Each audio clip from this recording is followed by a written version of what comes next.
dalam BuzzPOP hari ini kita bakal membedah My Hero Academia Season 5 episod 25, season finale bagi musim kelima. Para panelis kita malam ini terdiri daripada saya, Nadzru Iskandar daripada BuzzPopTV, kaki anime kita Shazli American. What's up bro? How you doing man? Doing great. Tapi sedih sebab dah habis last episode ni. Dah kita bercerita tentang My Hero Academia ni. Pretty epic indeed. Dan seterusnya Andri, kaki manga kita. What's up bro? What's up? How's it going? Okay lah. Okay. Yeah. Alright, nampaknya Nazhir masih terlekat di Deka City.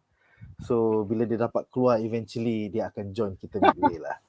So kita mulakan perbincangan kita malam ini dengan reaksi satu ayat.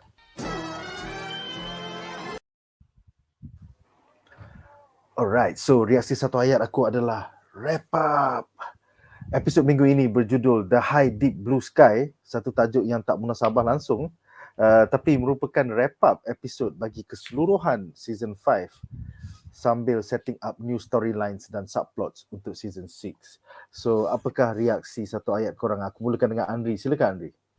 Okay, thanks. I'm going to say set up. Set up is the word yang best fits this episode. We know this is the season finale and they're setting up for season 6. Season 6 has been confirmed. Bad news is date is to be announced yet. So basically what we get from this episode is they are setting up for the next season and they hinted a lot of major things that's going to happen. We all see a lot of Dabi hinting he probably play a big role in season 6, which I would like not to spoil, but it's evident. We see the undertone from Hawks that says, oh, they're pushing the X day forward sooner than later. So the big event is coming soon. Yeah. And then we see a lot of things that is very hyped up lah. So overall the episode is an effective episode for what it is, set up for season 6. I can't wait. And the fact that we have to wait until the middle of 2022, the wait is going to be equally as long as the past 26 weeks worth of coverage. Yeah, it came out in spring this year. It should arrive in spring next year, but a lot of fans have been calculating and seeing the trend. It's most likely that it could actually arrive a bit earlier. Oh. By one season. That's nice. We're gonna have what's sekarang the fall season, and then there's going to be the summer, the winter, and then after that the spring lah. Betul lah, which is basically same timeline lah. Yeah. Betul lah. So 2 more half a year more or less. Hopefully. But in the meantime kita ada banyak benda lagi. Kita ada Demon Slayer season 2 coming up. Kita ada Jojo. So there's a lot more coverage in BuzzPop TV. Jangan takut. Shaz, sebagai kaki anime saja, apakah pendapat kau atau reaksi satu ayat kau terhadap season finale season 5? Silakan.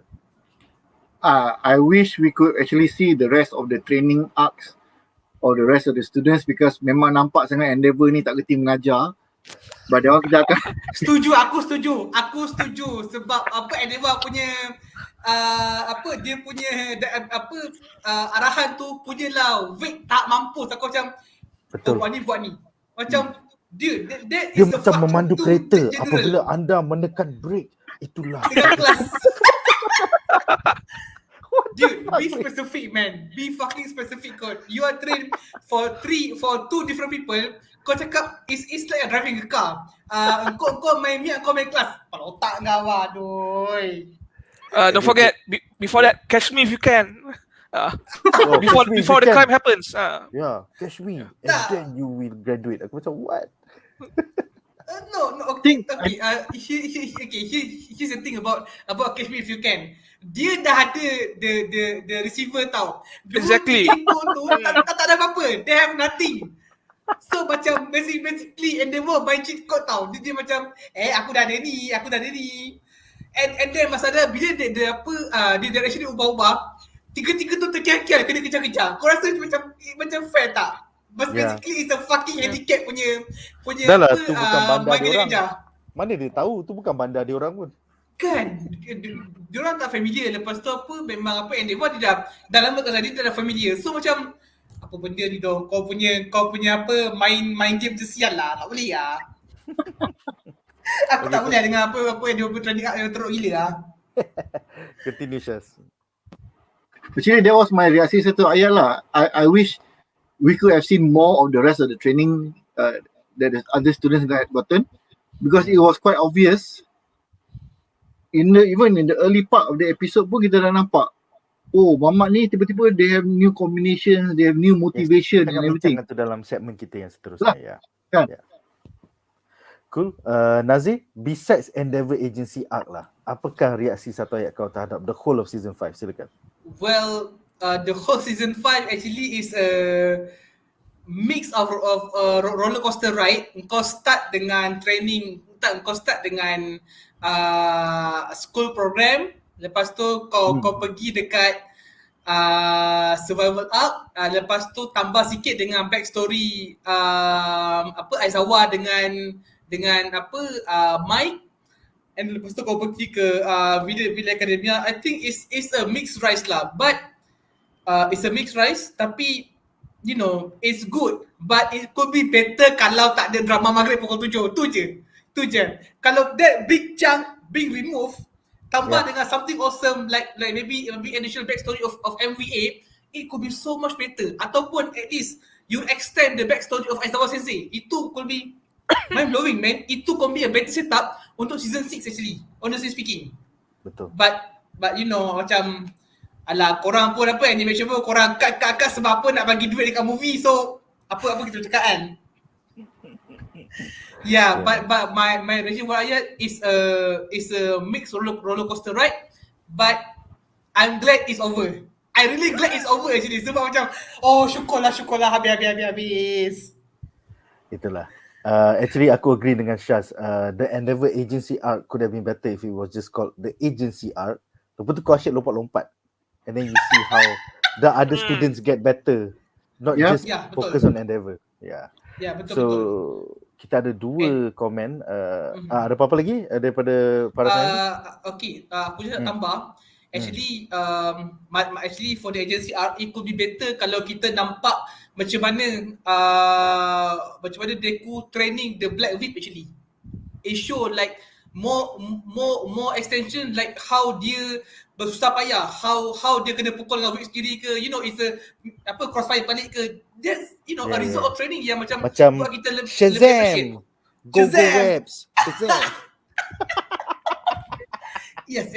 Exactly. That kind of thing yang kind of motor yang kita nak tengok. But what we do, main kejar-kejar, catch me if you can. Yes, betul. But Henry? I mean just a simple part yang menunjukkan mungkin orang Endeavour punya penolong yang bening. Bening yang rambut hijau. Midoriya macam lah tu bening cakap, relax lah, kau ni fikir banyak sangat. Dia moment like, lah kan, tembak je lah, soup, like, no problem. So like, just a simple scene, you know, ada a whole new dimension to dia punya ni, growth. Henry, you were saying something?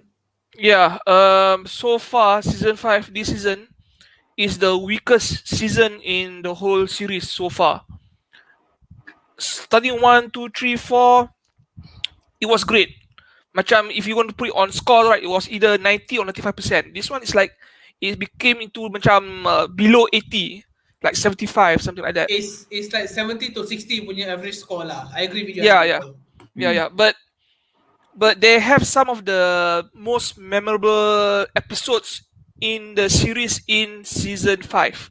Waifu picture wai. That one you can just forget it lah. It's not worth it. It's not even a proper beach episode. There's no right. breast groping, there's no Oh. skippy bikini, there's nothing. There's no Mineta is not there to harass them. So it's not a beach Mineta episode. not there. So if there's no pervert on the beach, it's not a beach episode. Agree. Yeah. But the Shigaraki Origins, I think, episodes Yeah. are like damn strong, man. Yeah, that was like Yeah. 90 to 100 episode. Yeah. In terms of storytelling, it was great. And then What to I think in the interclass battle, who's the guy with the mask again? Aku tak ingat dah. Shinzo. Yes, the Shinzo. Shinzo episodes were Shinzo. damn nice, man. Every Yeah, time yeah, Shinzo was betul. on the battlefield, aku macam, siapa nak menang, siapa Yeah. nak menang. Yeah, Terus exactly. dia we were rooting for him.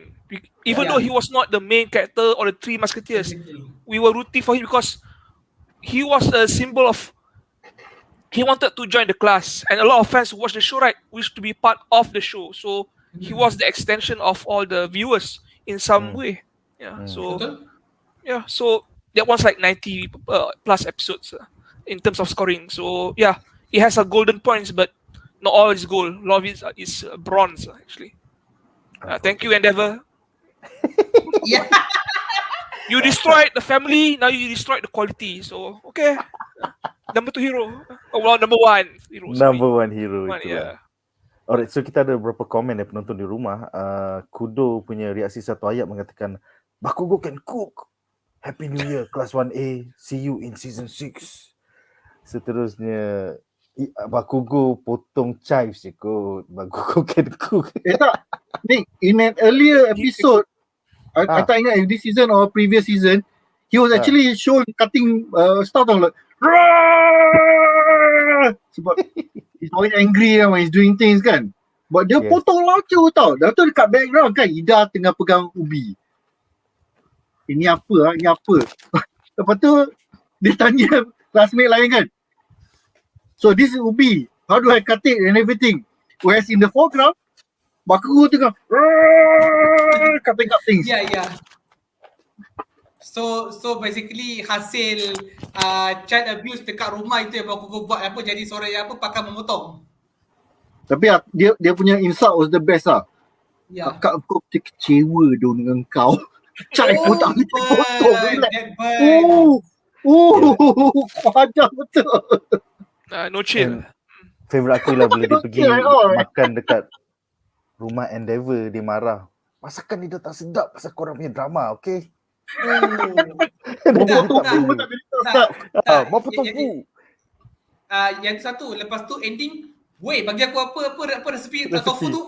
Bagi aku So maknanya secretly Bakugo suka masak. Dia cuma tak tunjuk je. Yeah. Alright, komen seterusnya adalah daripada Nameless yang bertanya, new MHA movie nanti masuk Malaysia ke tidak? Nazir, kau ada member kat TGV, silakan. So far okay, macam ni tau. Untuk yang ni biasanya JC yang ambil sebab dia daripada Odex punya Singapore.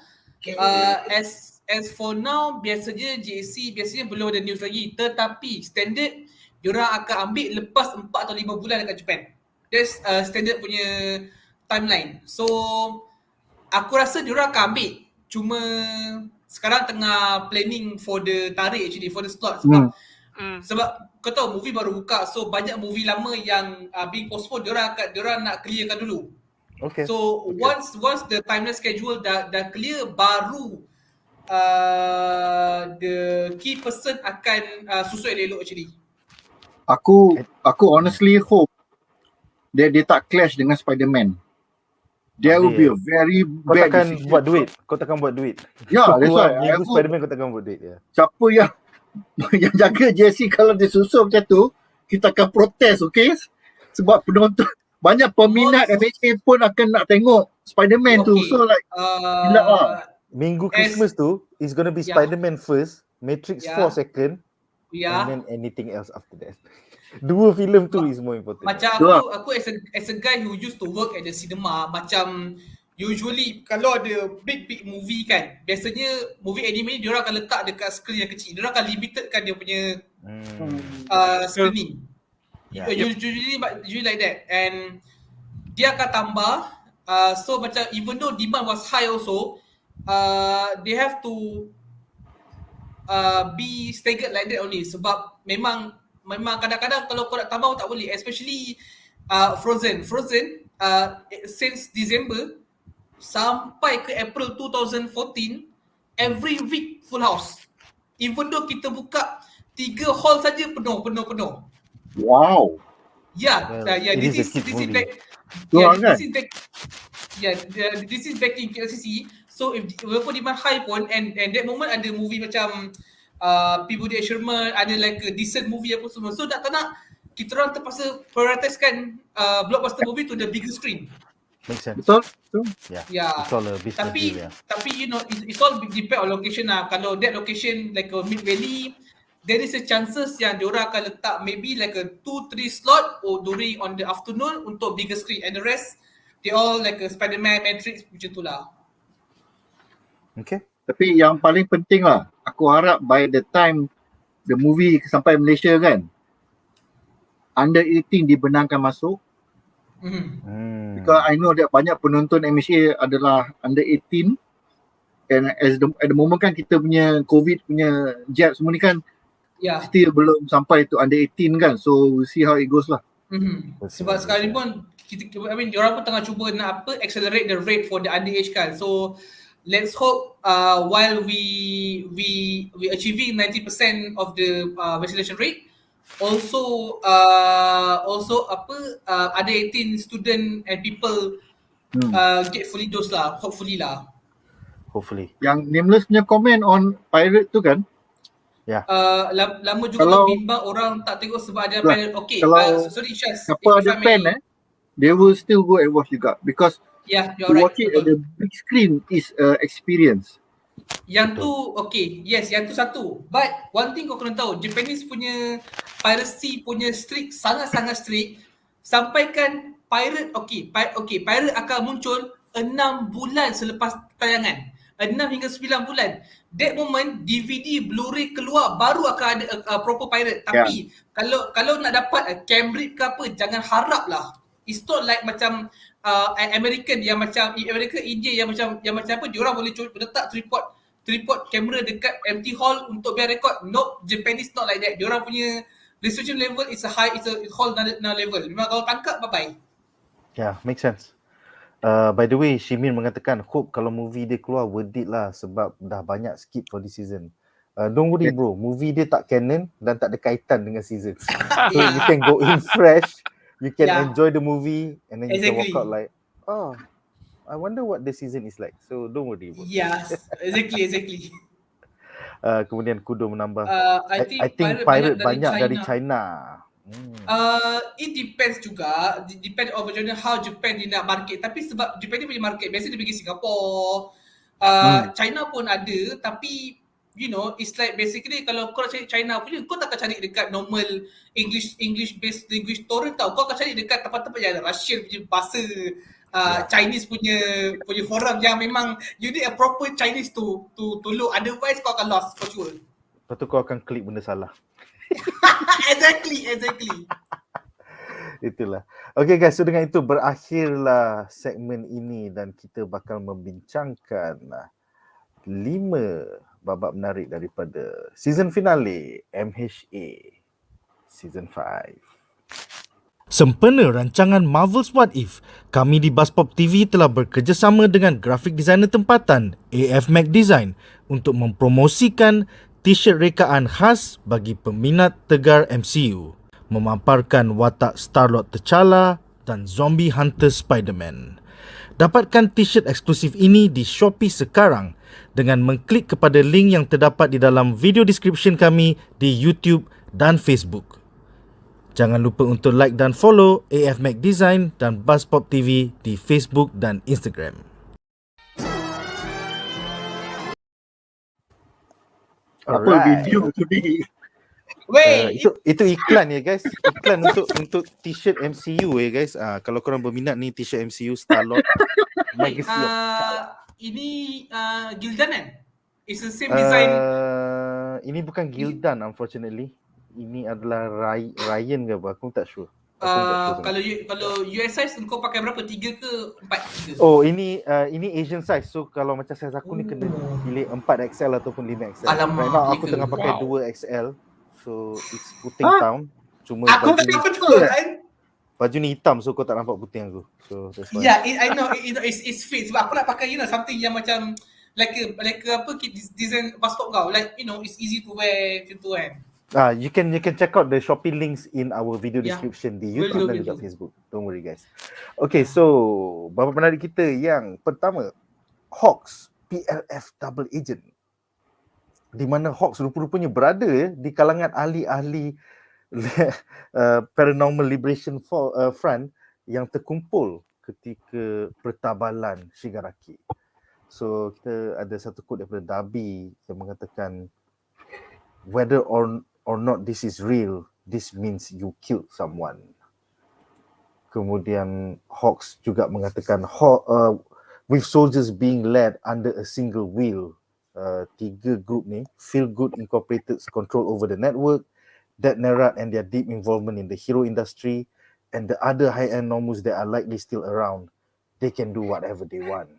In this superhuman society overflowing with heroes, Shigaraki has the same or more power than heroes.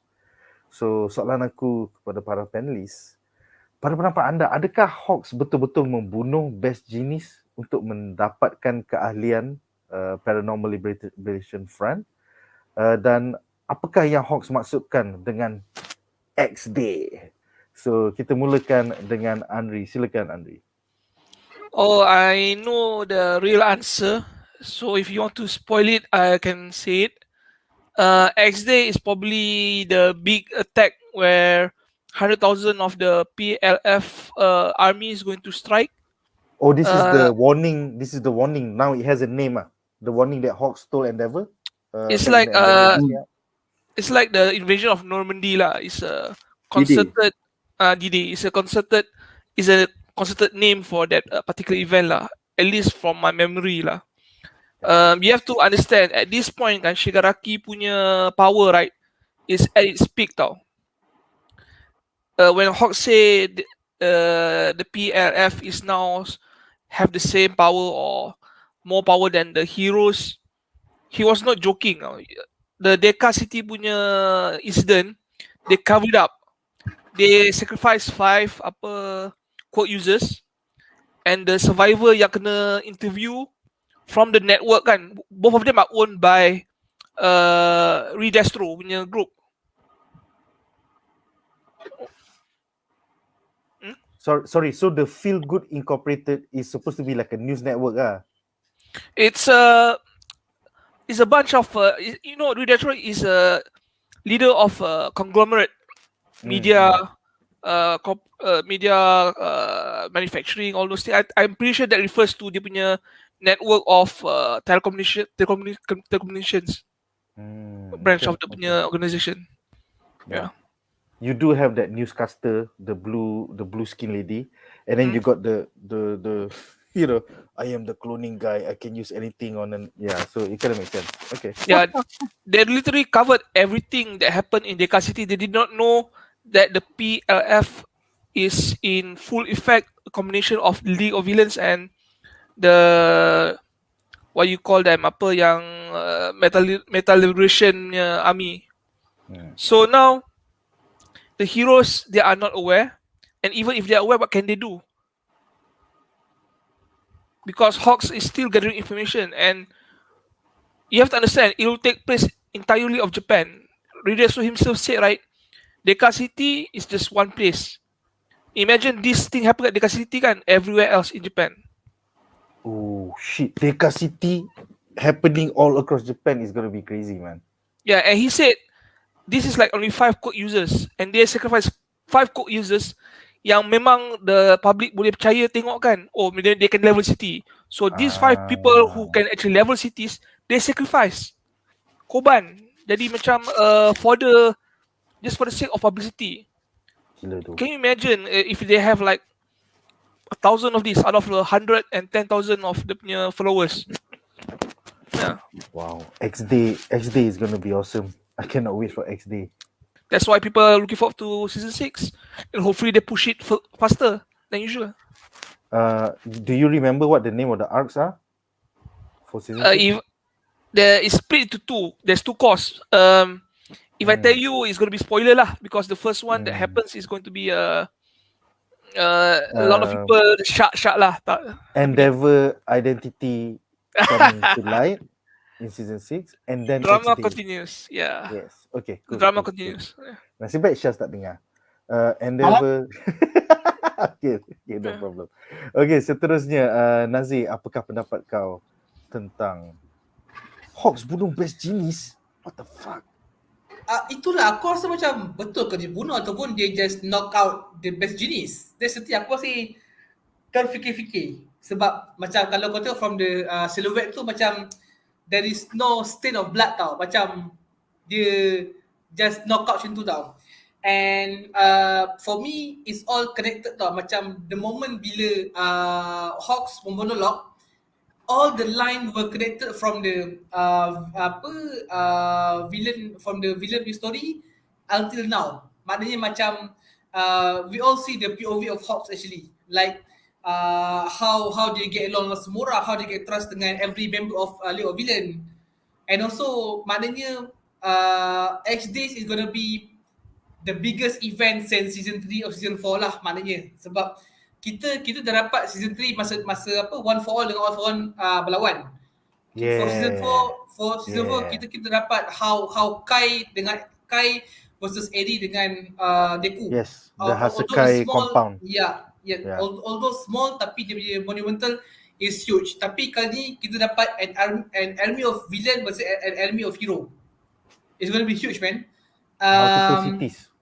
Gila. Yeah, and also aku berharap sangat, but you know macam for the ending song dia punya scene tu macam everything was falling down tau. So macam here's the thing, macam for Japan punya animation, diorang kalau nak tease something greater will happen, I think in season 6 every hell break loose, and I think the hero going to lose first. Menarik. Let me one thing saya lupa mention earlier. Okay. Keep in mind that in the army punya army like the hero punya group, right? They are traitors. Yes. There are also PLF members. They are also PF members. And we saw yang that guy yang Rush and go some bullshit like Rush that. and go, that stupid coward punya hero. He was just one yang muncul. They claim there's a lot of heroes who thinks like them.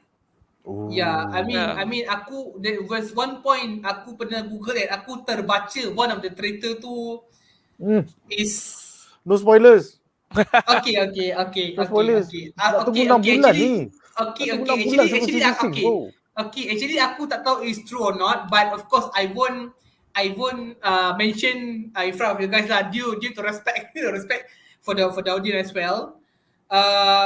But yeah, actually I think maybe when the moment is happen, I think it's gonna shock all of us lah, sebab benda yang kau tak sangka. Pengetua UA High. Oh, by the way, Syaz, silakan Syaz. Apakah reaksi satu ayat kau terhadap segmen ini? Silakan. Aku nak menyimpang sikit. The anime songs funnily enough, compared dengan US punya songs for intro series and whatnot, macam Nazir hinted at tadi lah, they tend to show key plots ataupun they will in the song punya lyrics itself, they will mention dia akan ada link with the actual storyline tau. That's why they tukar lagu halfway because there's actually a change in the core or in the change of the story punya direction at that point of time. Yes. That's why you tengok One Piece banyak intro songs. Banyak. Yang jenis yang 50 dulu 48 series episode plus. Tapi yang tu tak banyak, but at the very least, at the very minimum, each anime series dia akan ada 2 intro dengan 2 outro. Betul. Yeah, so and you tend to see that the intro and the outro kan selalu berkaitan dengan the current storyline. Contoh kan, macam Gundam 00, they reached the point where a lot of them were really good friends, so the song became something about friends. But there was also a hidden tragedy shown in that point. Dah Exactly. berlaku baru kita like, oh shit, they hinted this, you know, Yes. depan-depan kita tau. Macam we like, oh, sama macam in this season when they want tunjuk Hawks looking in one direction and they were looking one direction. Yeah. Wah, dah bergaduh ke? Scene lain bang. Dia tengah ajar student dia. We like, kena tipu. So it's a nice talking point lah for all the fans. Betul. When it's like, Betul. So back to the question tadi.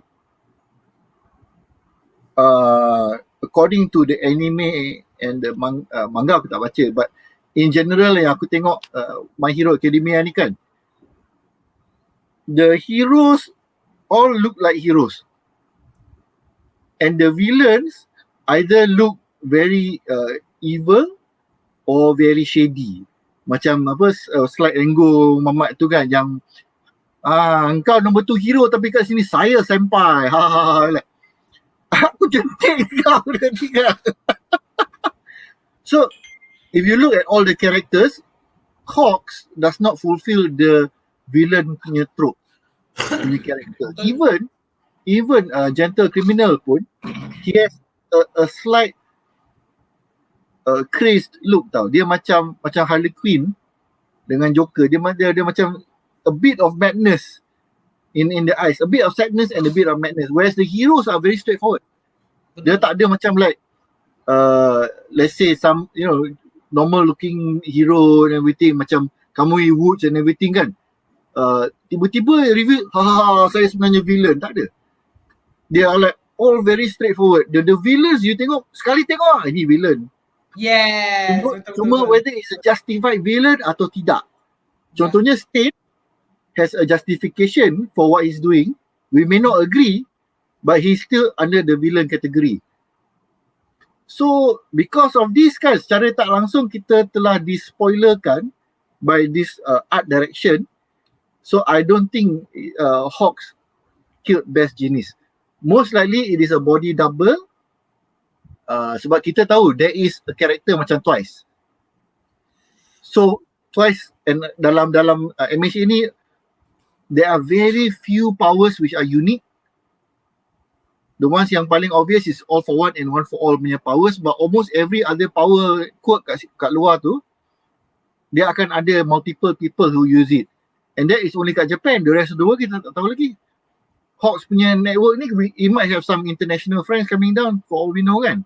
So yeah, I fully believe he is still on the side of justice. I fully believe that dia akan kena teruk lah nanti when the actual fight begins.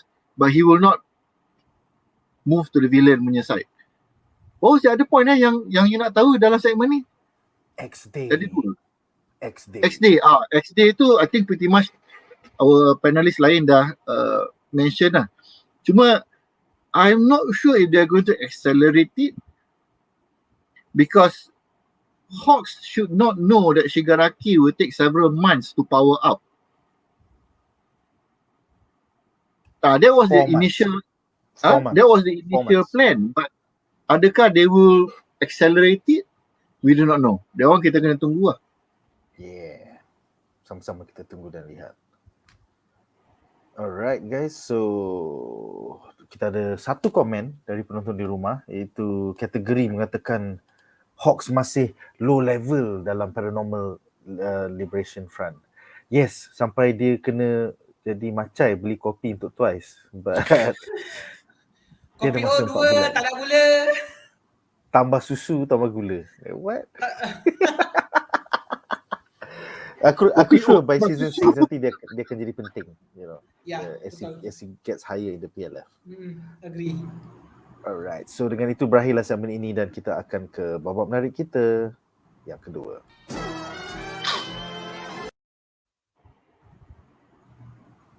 Babak menarik kita yang kedua adalah tentang Dr. UJIKO dan the Quirk Singularity Theory, di mana Shigaraki rela melalui proses transformasi di bawah penyeliaan Dr. UJIKO. So, quote menarik untuk segmen ini daripada Dr. UJIKO himself. Let me ask you, why do you still wish for more power? Lepas tu, Bapak tu jawab, kau kasih aku ambil lah. Senang gila kan? Tapi dia tambah lagi, I was originally conducting this research for All for One. As the new generations went on, Quirk's mix grew more complex, more ambiguous and stronger. As the pace memory expands increases, the hardware can't evolve fast enough to keep up, resulting in eventual loss of control. I call the concept Quirk Singularity. So soalan aku kepada para panelis, adakah Dr. UJIKO, saintis pertama di dunia yang mula-mula mengusulkan Quirk Singularity teori ini? Dan adakah Shigaraki bakal mencuri kuasa one for all daripada DEKU nanti selepas transformasinya 4 bulan ke hadapan? Kita mulakan dengan Shaz. Silakan Shaz. Aku personally don't believe him to be the only person who talks about Quirk Singularity.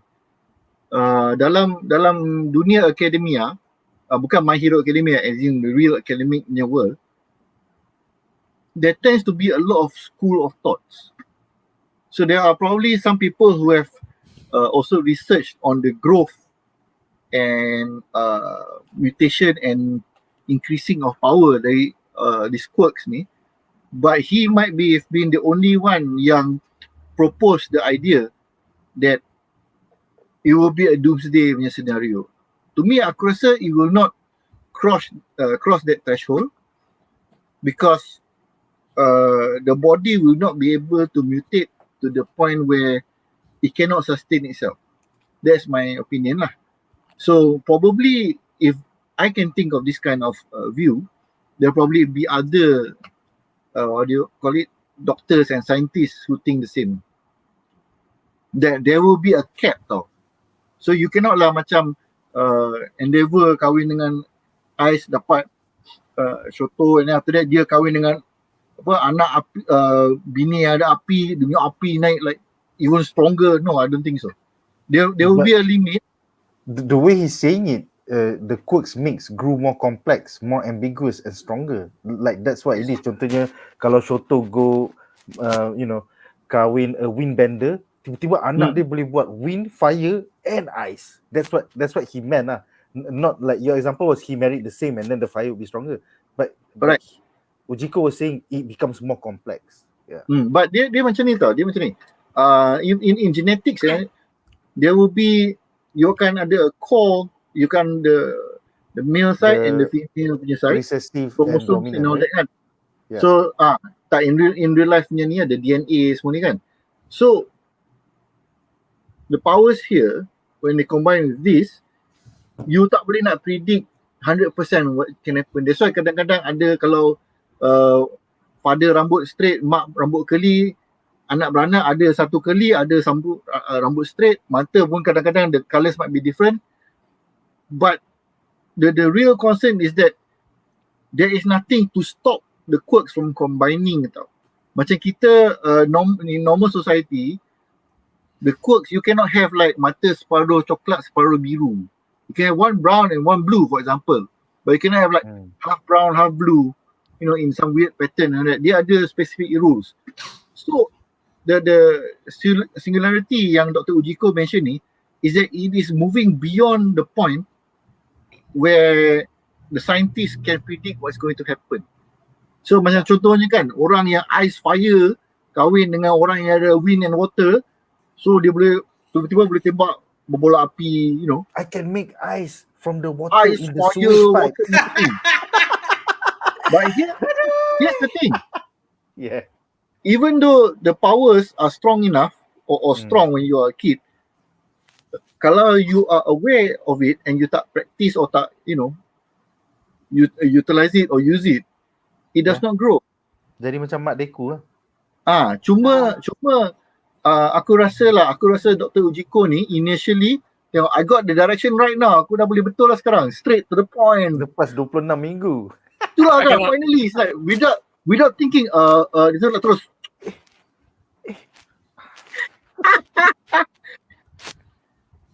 I think initially he was is just a normal and pure-hearted scientist. Cuma it's just that as time went on, he began to realize more and more facts, and when he present kepada scientific community, semua macam like, okay, Uncle UJIKO is making statements again. Okay, Uncle, sure. So bila makin orang tak percaya cakap dia, because his theory is diverging from the accepted theory, dia punya diverge ke kiri kan, menyimpang. So last, why should I care what the society thinks anymore? Jumpalah dengan savior all for one, mamat yang ada duit, ada influence, you know. So macam like, Malaysia aku kerja dengan mamat ni, at least dia respect aku punya opinion. Dia dengan all for one equal to the point dia pegang payung kan, tak silap aku. All for one pegang payung untuk profesor ni, gila betul. That's how much respect he had for him. Shigaraki pun tak pegang payung, nasib engkau basah. Betul? So yeah, the singularity might happen, but I don't think it's going to go to the point of like completely losing power macam tu lah. Okay. Seterusnya, Nazik, apakah pendapat kau? Adakah Shigaraki bakal lepas transform 4 months from now, is he gonna start stealing Deku's powers? Because that was what All for One has been wanting all along. Silakan. Well, given that Shigaraki been through a lot in order to gain this kind of level, aku tak rasa dia akan sekadar nak curi one for all semata-mata. Sebab aku rasa this is a interesting punya phenomenon di mana bila dia dapat all for one punya kuasa, I think he might do something interesting. Maybe dia akan experimenting on creating new quirk based on two existing quirk. Like one singularity to all, he will create multiple punya singularity to achieve what they call perfection. Sebab at this point Shigaraki macam just give me the power, I will help you on my merry way. Sebab Shigaraki being too deep dengan apa ni all for one. So in terms yang dia nak realizekan the vision of all for one, but also dia ada vision dia sendiri. Of course kita tahu dia nak break down the society, but in order to break down the society you need such a strong power, much more stronger than all for one. So aku expect season 6 is going to be something interesting power in the Shigaraki actually, something yang I think we never see before. So I think maybe it's not just a mix of power and switch of power, but maybe ultimate combination yang tu quote yang kita tak pernah tahu. Maybe we can see like api yang dikelilingi dengan air, ataupun we see something yang unnatural is going to happen. I know it's illogical, but it's anime. Anything it can be benda yang tak logik. It's Can anime. be possible. Yeah. Yeah, it can be possible. Okay, menarik. Seterusnya, Andri, your thoughts about the Quirk singularity theory. Was it theorized by UJIKO? I think it was utilized by Dr. UJIKO, but I don't think he was the only person who were researching on Quirk alone. I think a lot of people have been studying it. Cuma dia actually put it into practice and actually went down the path all in compared to the peers. Most of them who do thesis research, he put it into practice. So he continue to collect all this DNA of all these quirks from other different people in his position. But his theory on quirk singularity, I think it's a bit different from what you all has been describing. He mentioned dulu quirks you can see a pattern tau. Kalau parent dia macam fire user, right, the anak become a fire user. But he said after the 4th generation it became macam random tau. It became macam chaotic, macam tiba-tiba keluar lightning, or tiba-tiba jadi macam naga, jadi macam haiwan. Kadang-kadang the physical form berubah. It's like they stop becoming something yang you can dilute. It becomes macam pemangkin sama sendiri tau. Pemangkin, catalyst. Like fire with fire usually creates greater fire, but this fire is like you letak pemangkin something else kan. It becomes something more dynamic, something more broad. Case in point, all for one for all is a combination of all the powers from different generations. So maybe this is what he meant about quote singularity. Maybe at the end of the human quote genetic line punya evolution, at one point they become macam what you call that like parasite or meso from DC punya comics. They can use all the quirks yang they have seen into contact or something like that. Maybe that's what he thought the quote singularity is. That's why kan when you see all the nomus kan is a combination of a lot of quirks into one body, which is the same as all for one. So that's probably what he thinks what the quote singularity is, and that's probably what he's trying to sell to Shigaraki. So Shigaraki kata, I want more power. Okay, but there's only one path that I know. The quote singularity punya research. I'm going to give you 4 months of hell, and then see what sort of power you have. Probably sama dengan all for one. All for one. Yeah, so that's possibly the theory yang he believes, UJIKO. And I'm pretty sure he started off as a noble doctor, but in the end kan, his research kan has become more important than his morals. So at this point when he committed himself to all for one kan, all for one sees a lot of things to admire from him. So that's why we see him treat him as an equal. Kalau pergi kan, he treats him macam sensei. He calls him sensei, pakai payung, all those things. Because he's a man of conviction, which is something yang all for one respect. All for one, sejahat-jahat dia kan, every evil villain, every good villain kan, usually have one good trait. Either they keep their word, atau tak serang secara belakang, or they don't attack women or something like that. They must have one redeeming trait. And for this, I think all for one punya trait, he actually respect people who commit themselves to the punya cause. To their pursuit, in pursuit. That's cool. Yeah. Ada apa-apa lagi komen? Silakan Shaz. There's an interesting point I remember this Dr. UJIKO mentioned. Macam Henry reminded us all tadi after the 4th generation tau. Meaning that gives us an estimate of, how shall we say, how long the Quirk punya society has been. Since about, kalau if the age of marriage is about 20 to 25 and you get kid around that time, kalau katakan 4 generations means lebih kurang 80 plus years has passed from the very first Quirk user yang baby keluar cahaya tu kan. So you imagine at that age, tapi doktor kita ni masih tak repot tau, macam like ketak-ketak and everything. So in this society, maybe medical science dah improve to the point where they can live 140. That is normal for them. So setakat dia ni, maybe he's only like 80 plus, macam relax je. 80 or 90. Sebab I'm pretty sure he was around 20 something when the generation 2 was born. So baru dia macam like, kenapa mamat ni kahwin dengan mamat ni, power dia boleh combine. So that's where the interest started as a young researcher. So dia pun keep track lah. And dia cakap by the 4th generation tau. Is there a 5th generation? Macam yang kita tengok budak-budak yang Bakugo and the other heroes kena jaga masa tu. Is that generation 5 or is that generation 4? Kita tak tahu. But it does show that most of the villains yang behind or part of All for One semua ni, they are quite old jugalah. Above 60, 80 years old. But medical science in that society has moved to the point where orang yang umur 80-an ni mungkin macam kita punya umur 60-an.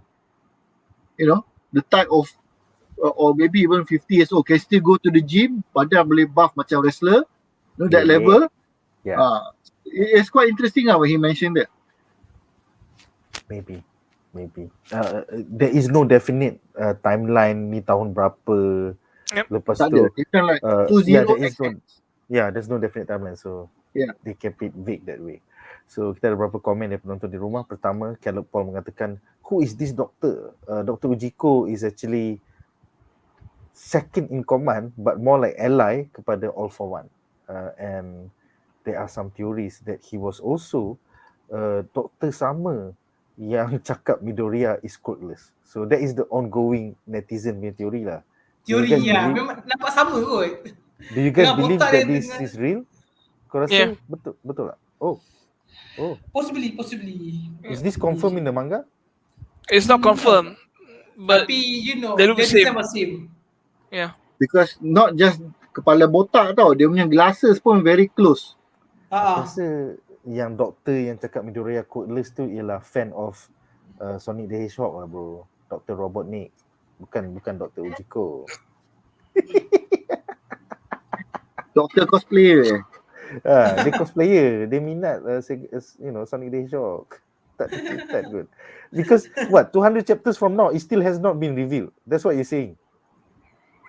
They try to make us suffer lah. Jahat ada orang ni. Because the more you suffer, right, the more you are, how you say, keep it in mind, tau. They tease you, and then you become hungry and thirsty for more. So you buy the merchandise, read the comics and whatever it is to give you some peace of mind. It's all about marketing plan lah. How you know keep the hype train. You keep the hype train going and going. People won't shut up about it. That's the way lah. So is that why the Endeavour scene was so boring? Pijak kita bawa kereta lori kena pijak accelerator. So because kita suffer 3 minggu kan. Sampai bila-bila. Kau ingat tak Endeavour tu celaka betul. Bosan gila. Endeavour Dia agency art. Sampah. Betul. Seterusnya, Kudo memberikan trivia ya untuk babak kedua. All for One is voiced by the veteran voice actor Otsuka Akio yang juga melakonkan watak Solid Snake dalam Metal Gear Solid dan juga Captain Shunshui Kyoraku dalam Bleach. Oh, that's nice. The more you know. Yeah. Oh, Bleach, okay. Seterusnya, Shimir bertanya, para panelis rasa Shigaragi tahu tak yang DEKU ada kuasa All for One? Apakah pendapat kau sebagai anime watcher? Silakan. There is no clear evidence that dia tahu. Nak kena spoiler ke kawan-kawan? Ya, aku pergi toilet tu. Tak mau. No spoilers. Anime evidence tak ada. Aku rasa Andi dah tahu dah. So, Memanglah tu yang Andi senyap itu. diam. This is my answer. Minum air. Jawapan Andi lah minum air. So, Aku rasa further down the road dia akan tahu. Because dia dah nampak that All for One dengan All Might dah lawan. And then All Might pun dah macam like, aku dah lembik. Aku dah tak ada power. So macam like, mana pergi kuasa mamat ni kan? However, strictly based on what you can see, development dalam anime ni, there's no evidence of the transfer of power. 2, All for One tak ada mention there is a thing called One for All. So from there, I tak tahu. But I'm pretty sure he suspects DEKU has something special. Itu je. But I don't think he understands what One for All is. Cuma it's just that doktor kita ni mention that the One for All punya power kan was something that All for One could not control. So that's why he was researching macam gila nak strengthen the body. So that's why Shigaraki was very excited, like, I can be stronger than my adopted father. Yes, that will be so good. yeah man, I cannot wait for the transformation. Transformation dia dah ditunjuk macam kupu-kupu, memang background gila tu. Kan? Itu representation kau ni. Aku macam, aku tengah tengok Sailor Moon ke apa ni Syah. Okay, so komen terakhir untuk segmen ini adalah daripada Mofa. Hey, welcome back. Hi guys, lama tak join. Nanti akan Hai. buat bedah juga ke masa keluar season 6 insya-Allah. InsyaAllah. Pertengahan 2022 nanti kita akan cover My Hero Academia season 6 X Day. I cannot wait sebab Movie pun kot. dalam production sekarang. Yes, Movie movie pun kita akan insyaAllah cover. kita Yeah, akan buat. so Yeah. movie we're looking at December ke February, sometime there. And Hmm. then series we're looking at sometime in March, April, May. Something like that. Hopefully lah. Hopefully. Yes. Okay guys, so dengan itu berakhirlah segmen ini dan kita akan ke babak menarik kita ketiga. Sempena rancangan Marvel's What If, kami di BuzzPop TV telah bekerjasama dengan grafik designer tempatan AFmech Design untuk mempromosikan T-shirt rekaan khas bagi peminat tegar MCU, memaparkan watak Star-Lord T'Challa dan zombie hunter Spider-Man. Dapatkan T-shirt eksklusif ini di Shopee sekarang dengan mengklik kepada link yang terdapat di dalam video description kami di YouTube dan Facebook. Jangan lupa untuk like dan follow AFmech Design dan BuzzPop TV di Facebook dan Instagram.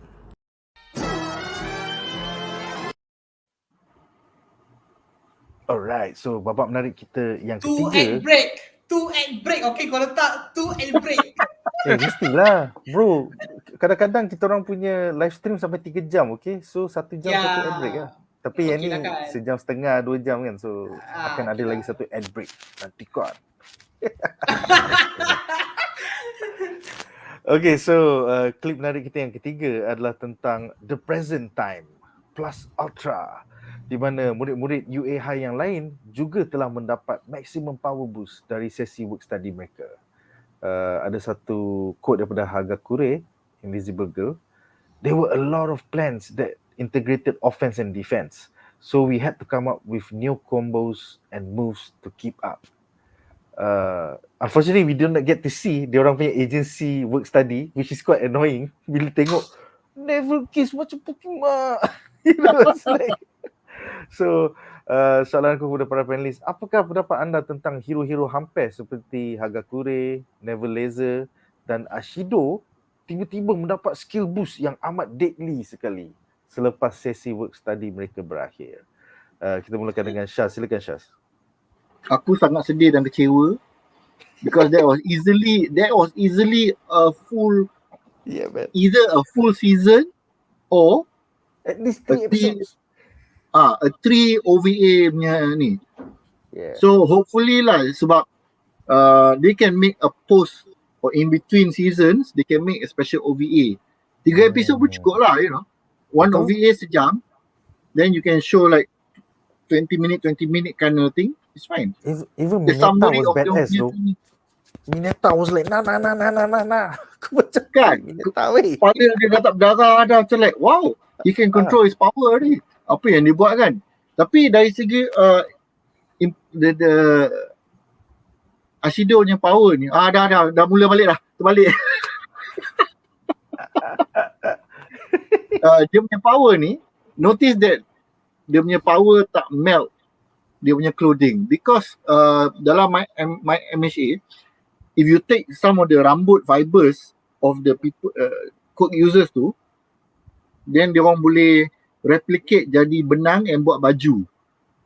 I do not know how much rambut they need. Wow. So but that's why dia tak melt. Kalau tidak she will melt herself. Yeah, she's wearing her own DNA, so that kind of makes sense. She's wearing most likely lah, aku punya anticipation lah, dia pakai baju tu made from fibers of herself. So which is Bayonetta. what Bayonetta Yeah. She used her own hair to become armor and clothes lah. Oh, okay. But itulah, because that is why it explains why dia punya baju tak melt away. Because the body itself does not melt to her own power. So this one pun is something that is resistant to the acid naturally lah. Cuma kalau that is really dia punya rambut, banyak gila tu rambut. No, aduh. How much hair do you have to take out? Unless there is a way to replicate the fiber, tak tahu lah. Kita kena tanya best jenis lah. Assuming dia tak mati kena lempang kan. Betul. Nazi, apakah pendapat kau tentang diorang punya level up ni? Level up. Adakah the director of the episode peminat Rick and Morty sebab dia show off screen punya training. Macam mana Morty, weh tengok aku bodoh diorang off screen. Babi betul. But honestly, aku teringin nak tengok diorang punya struggle but you know, at least it's aku macam feeling like this montage dia tak do justice enough to all the 1A classes tau. Macam diorang macam no dah major upgrade dah. Even yang boleh kontrol burung tu, tiba-tiba burung tu jadi ganas, okay? Oh. tu best. Lepas tu apa yang sugar tu lagi memang lagi ekstrim. Lepas tu yang perempuan yang halimunan tu pula dia boleh control the reflection of something macam tahu aku pun ada kuasa ni. Gila cool kot. Bukan dia control je bro, dia jadi macam sketch. Dia macam boleh potong benda. Aku macam what the fuck? Tak pernah tahu. No, that one is naval laser punya power. Dia redirect light. Oh my god. So dia boleh weaponize naval laser punya power. Shit man, that's what. Because now she can manipulate light and naval laser punya power is light based. Oh my god. Ganas yang awak tu sekarang. Dia for the past 4 season kau je tahu Mina ni dia dalam tracking and spy only tau. Dia mostly kerja dia hanya stealth. But suddenly tiba-tiba boleh Tag team combo offense. Wow. You kalau you tengok masa dia makan dengan Ojiro tu side by side, dia tengok hotpot tu kan. Ada lighting. Dia saja macam ni kau buat apa ni?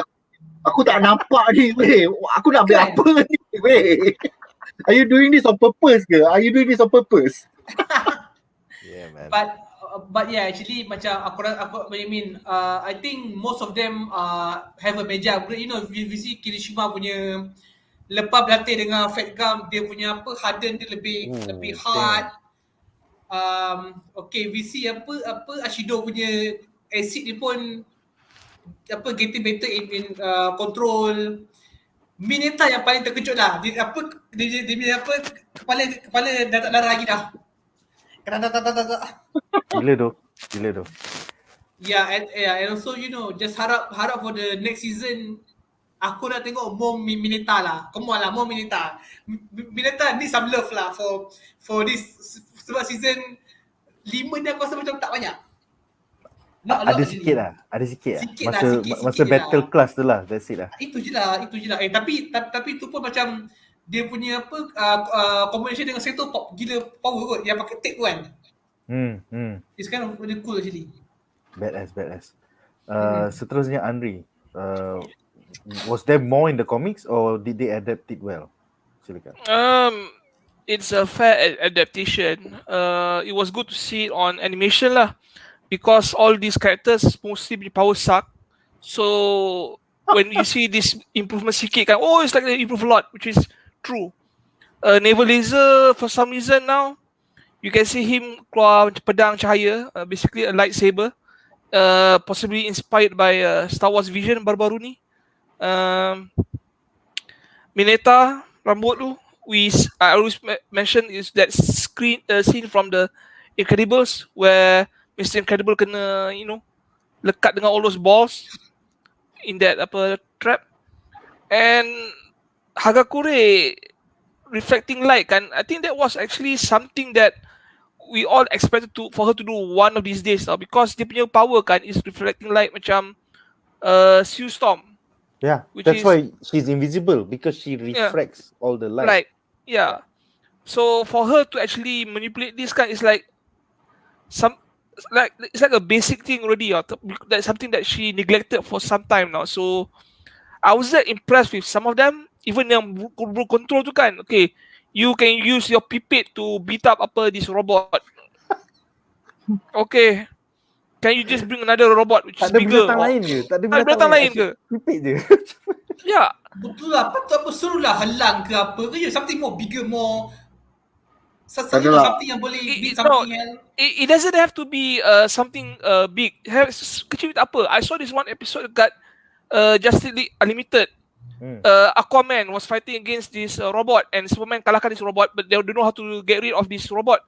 So he control all this microorganism kan, cernakan all this besi sampai apa hancur. Wow. So Wow. so basically he's wasting his time training animals. So I'm not impressed with some of them. Yeah. Even yang hardening with yang that gum hero, I think it's something that he can do even without belajar dengan dia.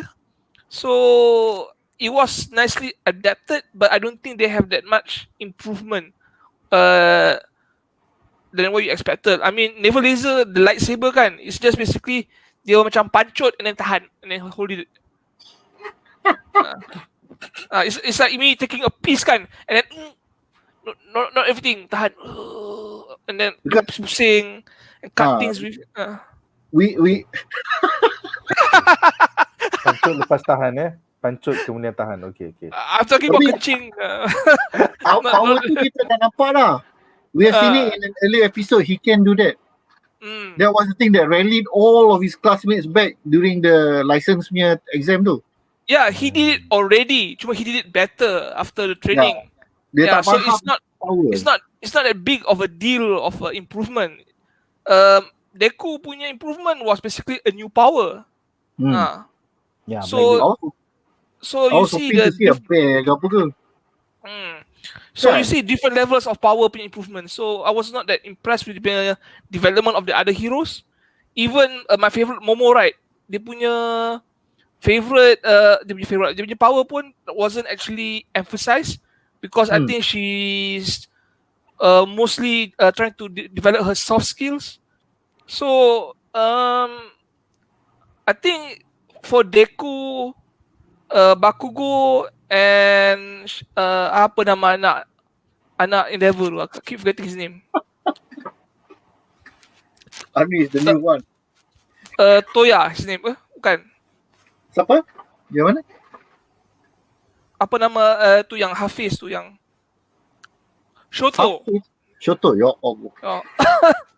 Okay. They wasted the time. Anak Endeavor. Toya is okay, these three heroes, the three musketeers kan, they wasted the time learning from Endeavor.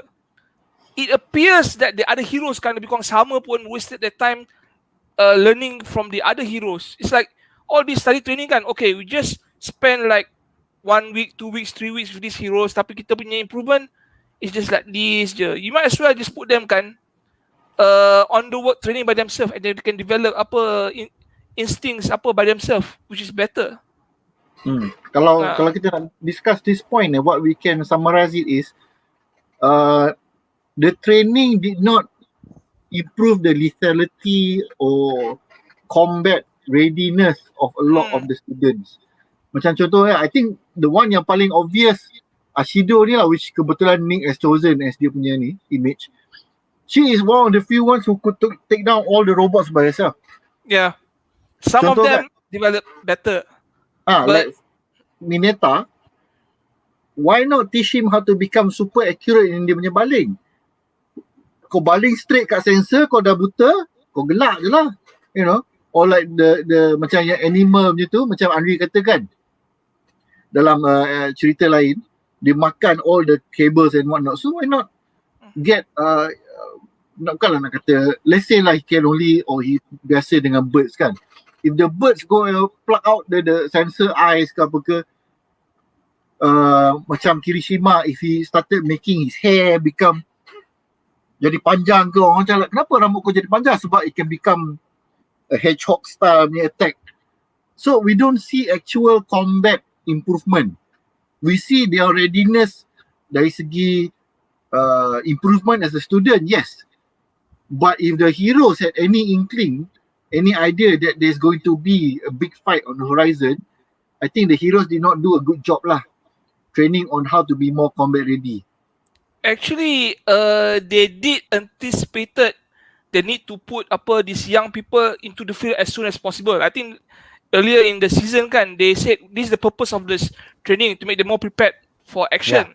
The agency asked them to send them for work study. But they failed.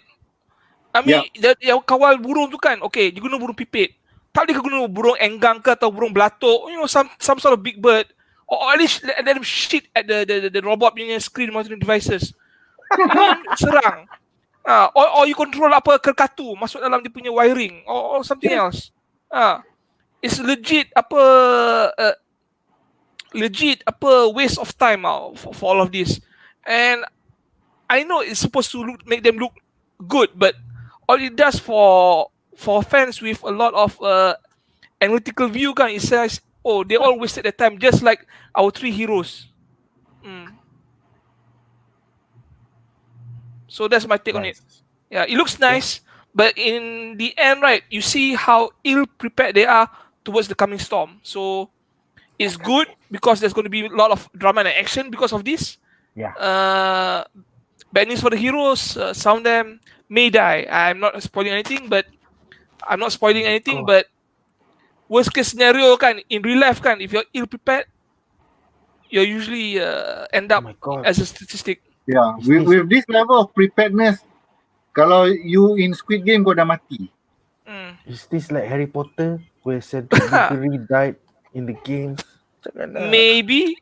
Just imagine, Shigaraki can actually turn people into ash kan by just shooting a wave at this point. Yeah. And he's getting stronger in 4 months. I think all of them are. Even twice, all of Aku them. tembak laser tapi perut sakit. But there you go.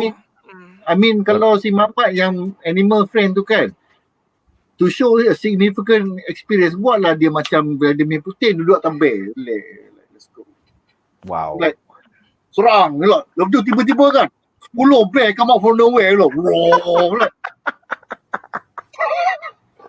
Yes. Your power is better than kan? T-Shirt. Yes. Tapi dia apa cerita 10 beruang keluar kau lari tu. Unless kau villain tegar kan. Kau like beruang. Yeah man, that'd be nice.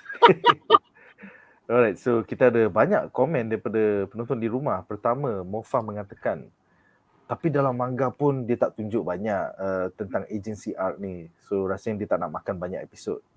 Tapi dalam movie kita nampak dia orang dengan agency dia orang intern. So dia orang akan tunjuk sedikit dalam movie. Tapi movie tu tak canon. Movie tu tak canon. Pening kan? Aku tak faham sekarang. Kata tak canon itu kan. It's not canon. It's confirmed it's not canon. Yeah. Kemudian Catherine the Great bertanya, jadi sekarang mereka second year lah kan? Dah masuk musim bunga. Diorang kata diorang still have final exams, right? Yeah. This I think they're the first year. Yeah, they're not in the second year yet. Yeah. Kat hujung sekali tu they were showing a budak. That might be the next generation.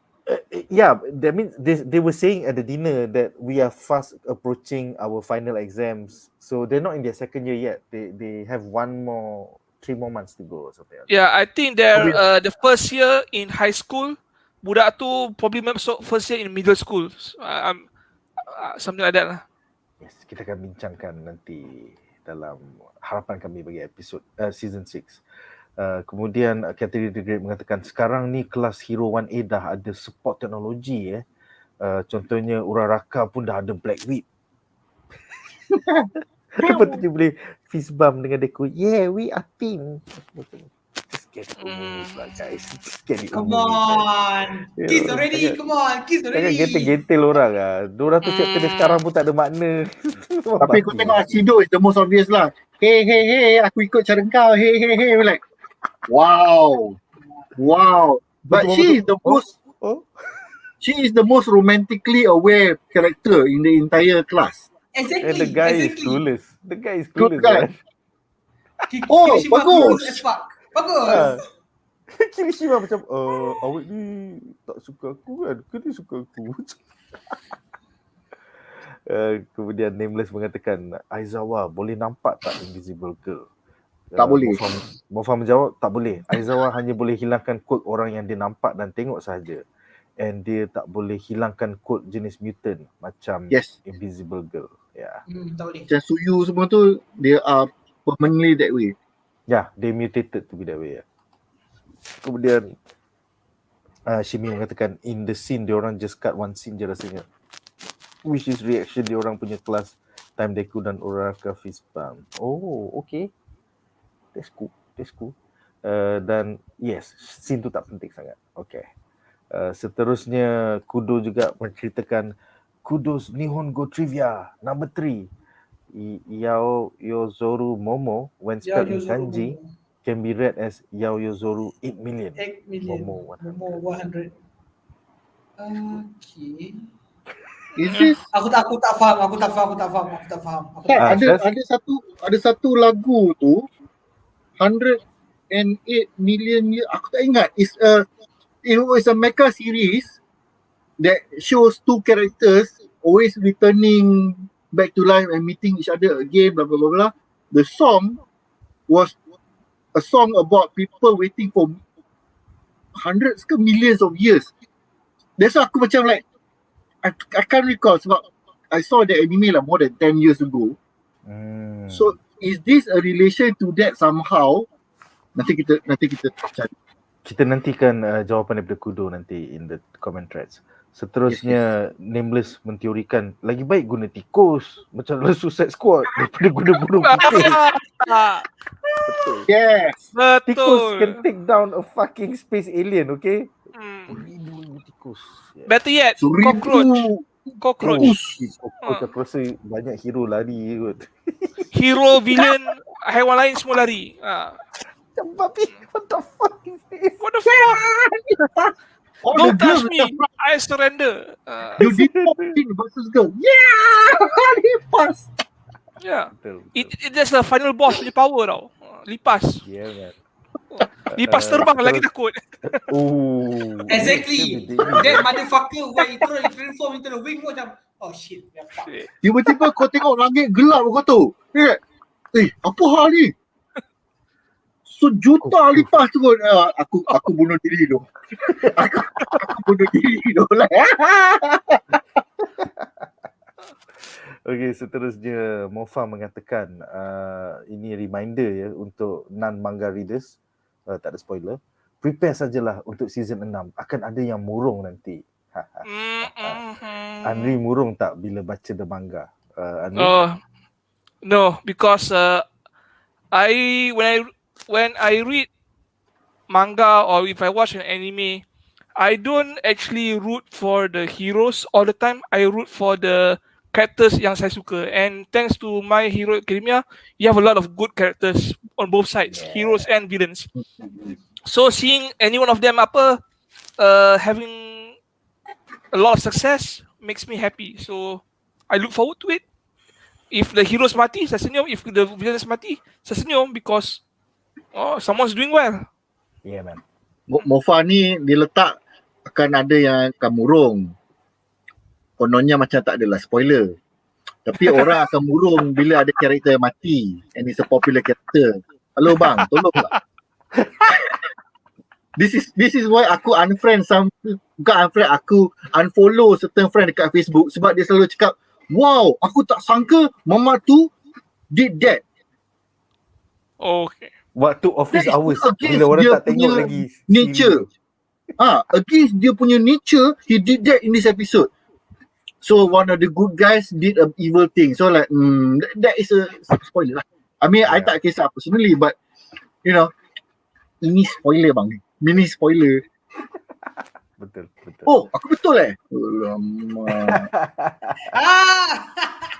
Okay, seterusnya Kudo mengatakan yang second year tu maybe scene dekat end credit lepas theme song and Yes, I think yang masa diorang berjalan dengan bening tu masa diorang berjalan dengan sakura flowers tu, yeah, that makes sense. That could be them in the second year talking about expeditionary thing that they're going to go. So kita akan bincangkan tu dalam harapan kami untuk season 6 nanti. Kemudian Mofa pun berkata, yes, filem tu tak canon tapi macam accurate jugalah sebab dah tengok Momo punya agensi, hero tu sama dalam manga. So kepeningan jugalah. Semi canon kot. Separuh betul, separuh tak betul. Kemudian filem menjawab, the movie also has a guide from a mangaka, so pening jugalah. Macam itulah. Okay guys, so dengan itu berakhirlah segmen ini dan kita akan membincangkan babak menarik kita yang keempat. Babak menarik kita yang keempat ialah tentang DEKU. and the other 6 powers, di mana All Might memperturunkan semua info yang diketahuinya tentang pengguna-pengguna One for All kepada DEKU. So kita ada 2 quote menarik. Pertama, Bakugo mengatakan, "They're all guys I've never heard about." Kemudian All Might menjawab, "All for One was stuck on One for All. During a time when evil had more power than you could imagine now, All for One completely crushed all who were strong. His unstoppable ill will and influence made that possible. Struggling in hellish conditions as they died, the past users entrusted this power to the future, spinning it together. They were not chosen ones. In a fight that kept repeating itself, they were just the ones who were entrusted." Kemudian Bakugo mengatakan, "No wonder lah, they all died young." Ya, tak. Okay, basically Iblis patutlah mati muda. Babi betul. Macam sial kan? Macam Muda sial. celupa betul lah. Itu kan. So soalan aku kepada para panelis, pada pendapat anda, mengapakah identiti pengguna One for All yang kedua dan ketiga masih menjadi misteri sehingga kini, walaupun masyarakat meta-humans telah direkod sejak awal lagi? Dan pada pendapat anda, adakah DEKU the chosen one ataupun sekadar the one who was entrusted mati muda? So kita mulakan dengan Syaz. Silakan Syaz. Aku rasa kita boleh letak parallel punya perspektif dengan cerita the original. Was it the original Civil War? Iron Man versus Captain America when they were fighting For the Sokovia Accords. untuk mendedahkan semua identiti hero, nama dan kuasa Superhuman versus Registry kita tak Act. patut. Yeah. Kita tak patut. So I suspect the first two early on were grey areas. That means they were not fully heroes yet by today punya hero definition. Mungkin dia macam Batman tau.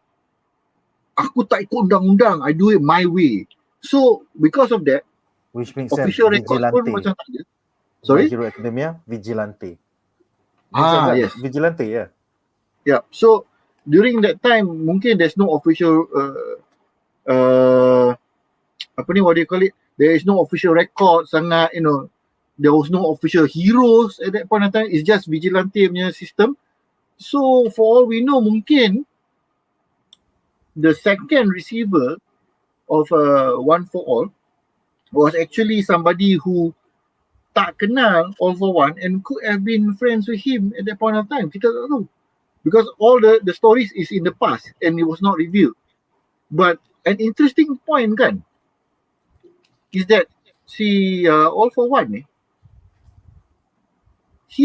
his power was much stronger long ago. So adakah the original 6 users really that strong as well, or was it dia macam they had to fight a long time because it's a running battle lah, macam lawan sekejap belah. So masalahnya sekarang, how strong was he? And the previous users pun must have been really strong juga, sebab kalau tidak takkanlah All for One akan take the risk untuk serang the current user. I think the way that All Might was saying, they were not the chosen ones, so they were just holding on to the power to just pass it on to the next one. Which is actually raises up a different question lah. Adakah All for One tahu who is the current holder of One for All? Kalau tidak, dia main lempang je semua orang, tak pasal-pasal. Rasanya dia ada tak kot, power. pasal final battle was with All Might, so I don't think he even foresaw that it was passing on to somebody else. Oh, no. The fight between All for One dengan All Might, he specifically knew the thing was passed over already. That's why dia cakap kau punya kuasa tu dah macam like ni kan. He didn't know. Dia tahu. Yeah. So he knows it's transferable and he knows it has been transferred. But how does he know who is the current wielder? Oh, wait. It's the doctor who has a database of all Quirk users. Tiba-tiba orang yang tanpa power or ada power yang estimated power level sini tiba-tiba zoom. That might be the case. That makes So sense. macam like So doktor Dr. tu UJIKO cakap, tu penting. Ya. Amoy tu kan dulu dia boleh terbang kan, sekarang dia boleh lompat-lompat je, sekarang dia boleh terbang. Lepas tu tiba-tiba dia ada muscle kan. Dulu ni dia keding ni macam normal girl kan. Tiba-tiba Nana. boom. Ya. Okay. Nazir, pendapat kau tentang is DEKU the chosen one ataupun sekadar the one who was entrusted dan dia akan mati muda? Silakan. Well, aku tak rasa he's the chosen one lah. Well, I can say it's a 50-50 lah sebab kita tengok Walaupun macam mana dia started episode 1 by this is how I became the number one hero in the whole world. ya, macam basically Spoiler. The worst It's a- spoiler of all. it's In a the first 50-50. It's the 50-50 sebab I think the way All Might jumpa dengan DEKU kot. And seeing All Might also quirkless macam DEKU waktu Nana jumpa dia. And dia nak DEKU carry the symbol of peace pada dia nak DEKU carry the legacy of symbol of peace. But dia tak nak DEKU follow dia 100%. Dia nak DEKU create his own perjalanan actually. So I can say it's a chosen one, but I also can say they just pass on the power like that lah. Sebab kalau fikir balik pun macam waktu, sebab tak silap aku between season 1 season 2 kan dia ada cakap one for all punya power tu makin lama makin deteriorate. I mean before the transfer pun the flame was makin lama dimmer. So I think All Might just passing it dekat DEKU just in order to keep the flame bright actually. And also for macam kalau kita tengok I think macam user from 3, 4, 5 to 6 is just being passed on. Tapi macam from Nana pergi ke DEKU, I think it's been chosen lah. Sebab Like boleh kata All Might tak mati Yeah. kot. All Might tak mati dia. Yeah, that's the thing. So macam between Nana, All Might and DEKU, these three generation, they have a proper talking and proper conversation about the power itself. So you know, the pass on is being chosen. I think is much more clear compare the previous user. I think the Black Witch macam, wait, pak nak kuasa aku, bye bye, like that. That's one way to say it lah. Sebab kita pun tak tahu apa jadi pada adik pada All for One ni. Kita tahu in the flashback, we know in the flashback All for One bagi kuasa tu pada adik dia, and adik dia use for good actually. And we know that on the flashback. But we also don't really know what's the actual motivation for All for One untuk ambil balik kuasa tu. Dia bagi, lepas tu tidak balik. Faham tak? Menarik tu. Ya. Andri, apa pendapat kau, Andri? Silakan. Okay, this is just my theory because it's not been confirmed yet because the series haven't reached to the point. It hasn't even ended. It's in the final arc, as they say. But I think DEKU is both the chosen and chosen and what's the term used now? Chosen and what? The one who was entrusted. Yeah, he was entrusted by All Might because All Might tengok perangai dia. He's orang yang sanggup berkorban untuk orang lain. And he was also the chosen because unlike other one for all punya user kan, he can harness previous powers tau. Nana basically can harness fly and super strength. All Might just super strength saja. Tapi DEKU can actually see and talk to the previous and can harness that power All Might portion of it and Lariat for now. For now. Yeah. So I think that's both. A combination of both. He's supposed to be the next Quirk user for One for All. Tapi tiba-tiba he exceeded the expectations and he became the hope untuk kalahkan All for One.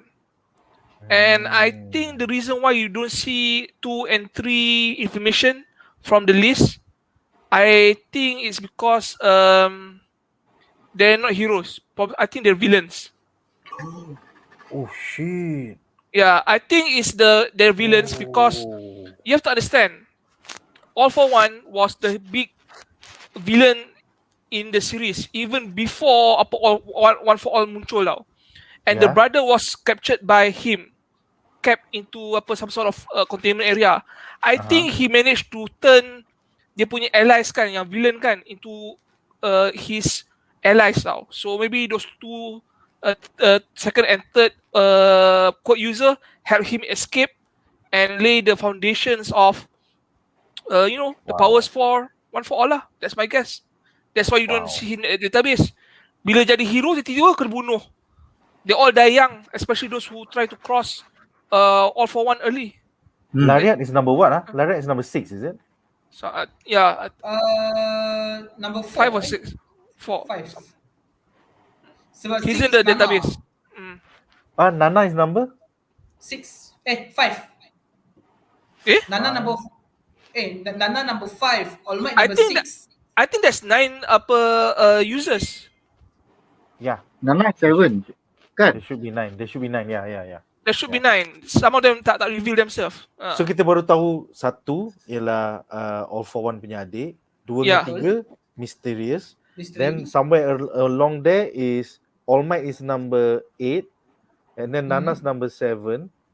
So DEKU's number 9 and Lariat is somewhere there between 4 to 6 1 to 3 between 4 to 6, yeah.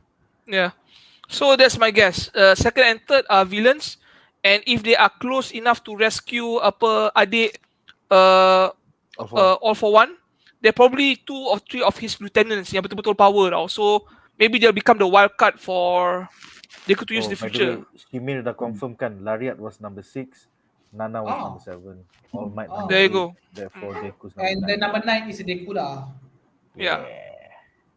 Aku nak tambah few things. Yeah. Silakan.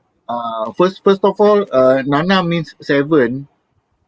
So as the 7th user, normally Nana. So macam like, okay, so corny, alright. On the nose. That is so on the nose, man. It's only on the nose actually. One thing aku rasa why All for One wants back the One for All punya power is because he did not realize it could evolve to become the way it is now. Yes. Because it's now a vessel. It's not initially dia macam kau tak ada power, aku bagi kau bangang punya adik. I give you this power that can contain power. Nanti kau bagi balik lah. But then sebab benda tu, the vessel was also collecting power from All for One, he got the ability to transfer that out to the second user. Itu yang mengamuk All for One, like, wait, why you give it away? It's like, I use your power and give it away to a worthy person lah. Tu dia lempang kan, mampu lah kau. Adik tak adik, mampu. Such a dumbass brother. Dah lah, I had to give you powers. Now you fucking give it away. You give it away. So, because as far as adik tak kenal budi punya adik. adik tak adik, bam. Adik tak So, kenal budi. as far as Dia macam Batman All for lawan One, Robin. when he realized, kau boleh sekolah lain tak budi punya adik. The meme. Yeah. so you see, Shazli was like, the ability to take and to steal and to give away power is All for One punya core power tau. yes. So that's why he gave this vessel to Anang, kau growkan lah benda ni, your entire life, you just, your life force whatever, kau masuk sini nanti aku ambil balik. But secara tak langsung, because that same thing absorb All for One punya power, To so store, to yeah. store, while he was in All for One, he was taking some of his core ability and he bila pass over, so the next user, which was the brother, he could also pass it lah. Ni macam So- Voldemort punya Horcrux tu. Dia macam benda tu, he find all the power. Sial. So up to All Might punya level, he has only seen benda ni just make people stronger tau. Yeah. But bila pass to DEKU, this is where my theory Brazil will begin lah. All of the users at this point of time before DEKU were full adults. Yeah. DEKU is the first budak to receive it. So as a budak, and most likely he was also a 4th generation or 5th generation of Quirk user, there could have been enough mutation such that when it combined dengan all the absorbed power ni, it forced them to come out. And then, I think yelah, the more we as we know, talk about this kan, the more I am convinced that Deku is the chosen one lah. yes, he's the chosen one. Dari script writing perspective lah. But we Yeah, all yeah. know the real reason is because he's beginning to think Uraraka tu comel. So body dia tengah start berubah kan. So benda tu start to trigger. Ni dah beda. Aku nak dia mimpi Nana, lepas tu Nana marah dia. Raka tu tak cantik lah. Yeah. Oh. Nana What are apa you ada seeing? muscle, Nana Ah. ada muscle. Kau tengok aku ni. Kata Yeah. masa aku. But itulah, I mean, Go for Momo. She looks just like me. Yeah. so that's the thing lah. That's why when All for One begin to realize this thing has actually the memory and power of all the previous users, and it has been unlocked because Deku is the key of because dia punya budak kan. So macam like, aku nak ambil balik lah. Masalahnya dia dah kena blasah by All Might in their final battle. So dia duduk dalam jail je lah. Tak boleh buat apa-apa. Basically, what happened to All for One? Why did he lose all his hair? Sampai mata dengan kening pun tak nampak. Until he's like just a maskless face like a Myrdral. Tak, From itu the Wheel of because Time. he's taking so much power, keluar masuk, over extension and use of his quirk has caused deterioration lah. And also dia pun dah tua sebenarnya. He remember, he probably fought every single user of Yeah, One for yeah. All ni. Betul? Since day one. Except Deku lah. Deku coming soon. Yeah. Either dia akan lawan Deku or dia akan tengok Shigaraki lawan Deku. One of these. Yeah. I just want to add, remember Shigaraki in that scene? He said when he exerted power lawan Redestro, tangan dia macam claw wave Yes. tu macam nak reput tau. Betul. Yeah, so whenever you exert your strength kan, this happens if you don't have a physical enforcement. So you can just imagine kan, All for One kan. You could have super strength, but if you don't have invulnerability, you just fucking wreck your hand and your legs, you know. Like you can Yeah. fly, but if you don't have invulnerability, when you land, you just break every bone in your body. You know, like Ijiko said, software overcomes the hardware. Exactly. Nice one. Alright, so kita ada beberapa komen yang menarik. Pertama daripada kategori The Great. Nak tanya, apa jadi pada Eri? Dia tengah awakening ke? Kenapa tanduk dia bercahaya? Kita akan bincangkan tu dalam segmen terakhir kita selepas ini. Kemudian, pendapat semua, kuasa Nana yang ada kuasa boleh terapung. Kuasa tu kuat ke? I mean, kau boleh pseudo terbang. I think it's quite kuat lah. Pendapat panelis? Aku rasa before dia dapat One for All punya power tu, dia float je. But after she got the power of One for All tu, she got the strength, and dia punya float is not just floating, it becomes really fast enough punya flying lah. Tapi aku rasa tak sampai the level of Superman punya speed. Superman boleh terbang sampai kau tak nampak dia punya level tau. Jadi red, yellow, blue punya blur. Dia faster than a bullet kan? Tak silap aku, kalau Superman. Yang faster boleh than break a speeding bullet. the apa sound of speed, the speed of sound.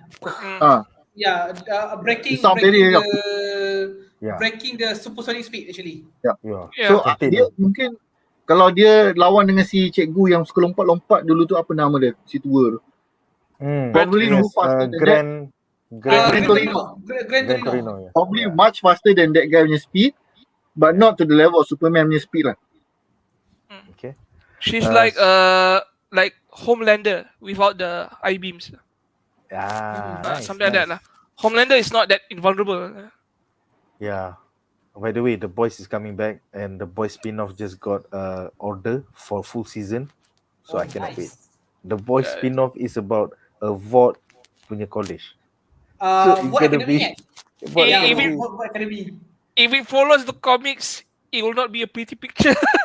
Oh. I think it's gonna be crazy. man. Especially yang penyokong Homelander. If we, Oh my god, I cannot wait.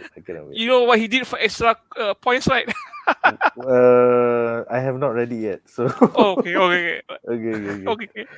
Alright, seterusnya Shimir mengatakan, I think all the previous users just hiding or keep it silent. Lagi-lagi first user because that time like zaman kegemarangan All for One. Yes. Sebab tu they were called the ones who were entrusted, bukan the chosen one. Betul? Seterusnya Kudo ada noob question. All for One Quirk memang given to the previous heroes as adults, is it? All Might had fought for decades as an example. Would he have received it as a kid? Apakah pendapat pembaca manga kita, Andre? I'm not sure. I can't remember. I think he received it when he was before adult, late teens kalau tak silap. Maybe a few years older after than Deku. Because you have to understand, okay. he premiered quite late compared to most heroes. I don't think he went to the academy. He was his own hero. Yeah. Okay. Because I he mean, partnered with that American guy from the second movie. Okay. The two heroes. So I think that apa hints dia punya career punya path punya beginnings lah. Okay. And dia ada masa dia cakap dengan Nana, most of the time dia dah besar dah. Okay. So by the time And of dia course, masuk as the master, so I'm pretty sure it was given masa dah macam Andy kata lah, late adult lah, late teens ke apa ke. I know, but keep in mind, my answer kan is based on the movie, and we all know that all the movies kan are not canon. So Yeah. uh, Betul. Nazir, apa pendapat kau? Did All Might get it when he was a teenager or later in life? Okay, macam seeing all the flashback zaman antara Nana, Gran Torino dengan All Might, sebab kita nampak All Might waktu dia not to say muda lah, sebab All Might, kau tengok All Might punya physical pun sama je waktu dia dengan Nana waktu sekarang pun kurus, kening sama je, tak ada perubahan pun. It just macam aku rasa dia receive waktu dia sebaya dengan Lemillion actually. Waktu tu dia jadi macam third year student, baru dia receive the power actually. So maybe that time dia dah training his body training his body to get adapt the power more better. That is why every time dia bertukar dia akan jadi super buff up muscle actually. Macam kalau kau nak compare dengan Deku, physically tak berubah, but dia punya power tu enhanced by dia punya tangan apa semua. Sebab tu kalau kau tahu every season dia struggle to control the power.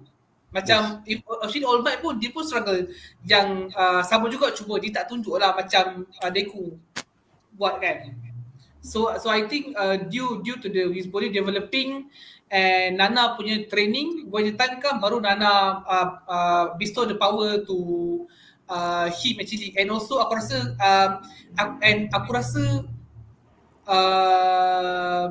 All Might tak train Nana seorang. All Might train dengan Gran Torino sekali.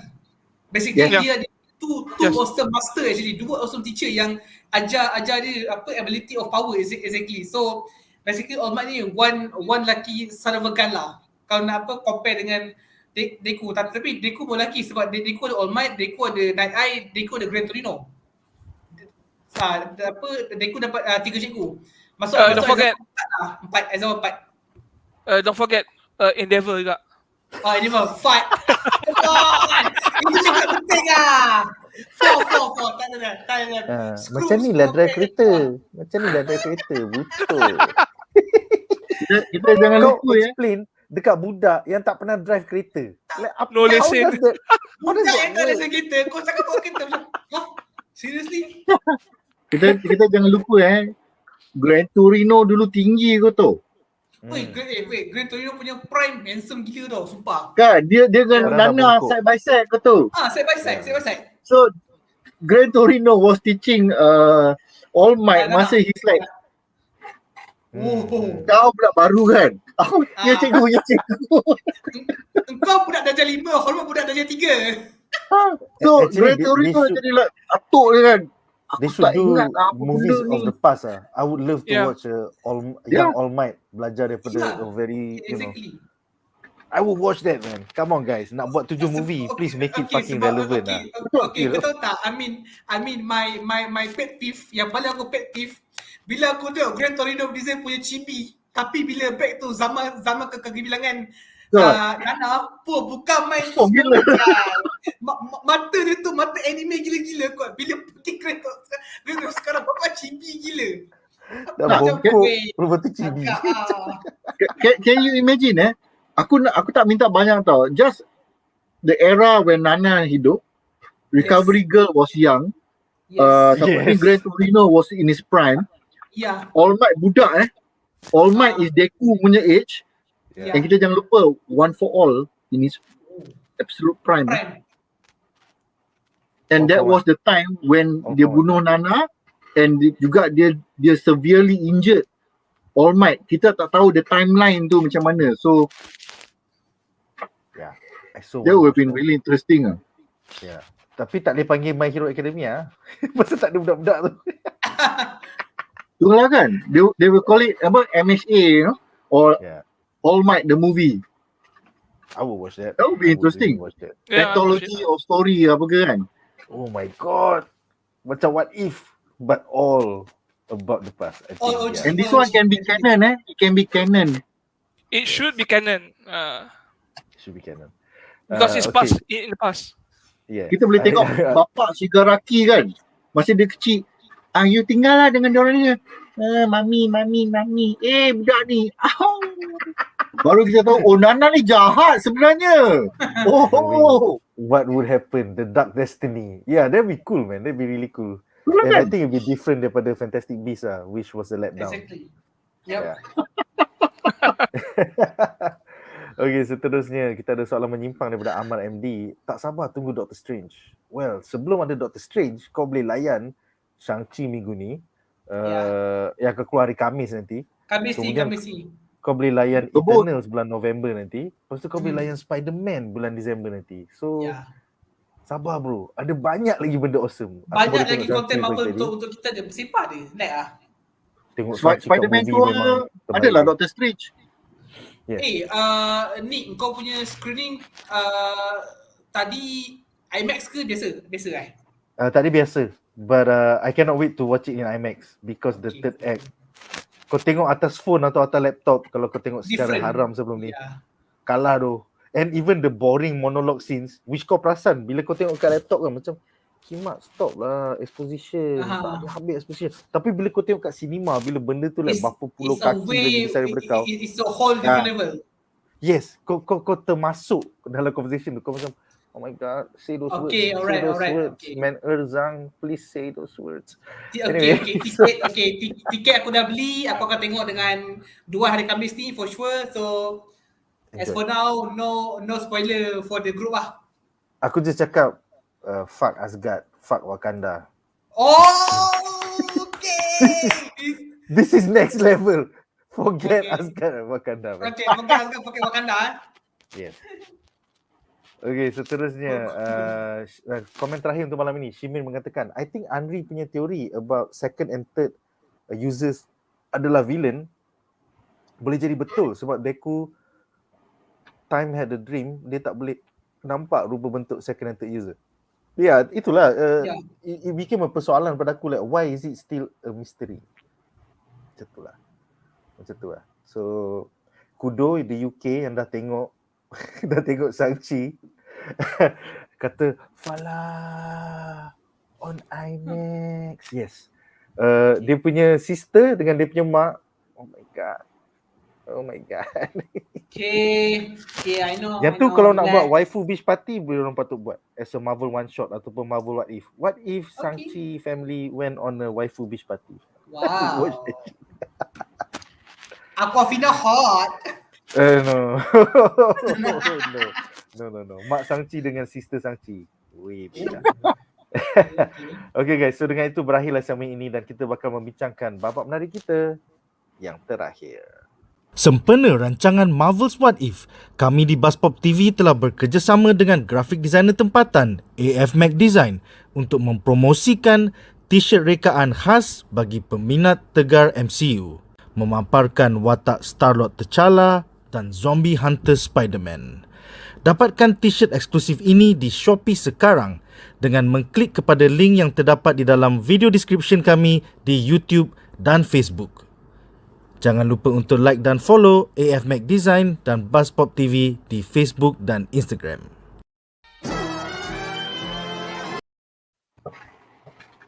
Alright, so babak menarik kita yang terakhir adalah tentang All Might, Life or Death, di mana kuasa Eri Chan beransur kembali dan All Might serta Aizawa bakal mengajar Eri untuk menguasai kod-nya. So, kita ada dua kod menarik. Pertama, Eri Chan mengatakan, "Sensei, my horn, it feels itchy." Kemudian All Might pula mengatakan, "I've decided to leave." But live as in hidup, bukan pergi. But this feeling of powerlessness is welling up inside of me. Every time I see the students are improving, I'm tortured by the irritation that I can't do anything for them. So soalan aku kepada para panelis, mengapakah All Might berasa melankolia dan bagaikan hilang pedoman di penghujung semester ini? Adakah dia tiada motivasi untuk terus hidup tanpa kuasa One for All serta kematian sidekicknya, Sir Night Eye?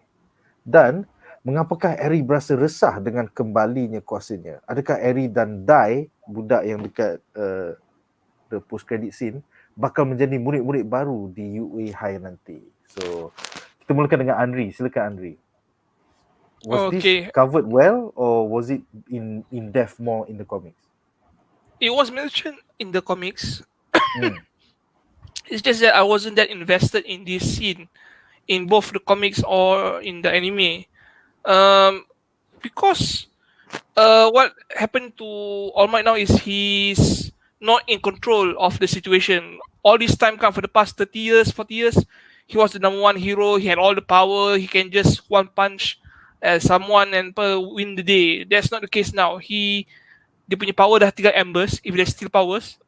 And he looks he's not used to being on the sidelines now. Now the ball is in Deku's hand to carry. So he feels depressed. It's like a midlife crisis. So I wasn't that invested in his emotional punya despair at this moment. So I didn't actually pay much attention, but I think that's what it is actually. He had a lot of probably regrets. Maybe he regret not saving Night Eye, because him and Night Eye, they had a lot of history together, and they parted on bad terms. So they didn't actually reconcile, but they did care and respect for each other. So when he died, he feels guilty lah. He feels guilty. He feels helpless, and now he's not feeling in control. He is in despair right now, so he tries to find some sort of meaning at this point. So he continues to become teacher, hopefully help in some capacity lah. And as far for Eri, dia mention pun sikit in the comics. I'm more interested in Eri apa punya development actually. It is confirmed that she'll be a student in UA, just for this, if not for the sake of training her powers, it's just for the sake of keeping her safe. She has no one else outside, basically. Betul. Yeah. So it makes sense for her to stay in UA. Plus, if her powers will fall into other people's hand can you imagine how many heroes mati tau? Cucuk ubat mati, tak ada power, and then kill him. Yeah.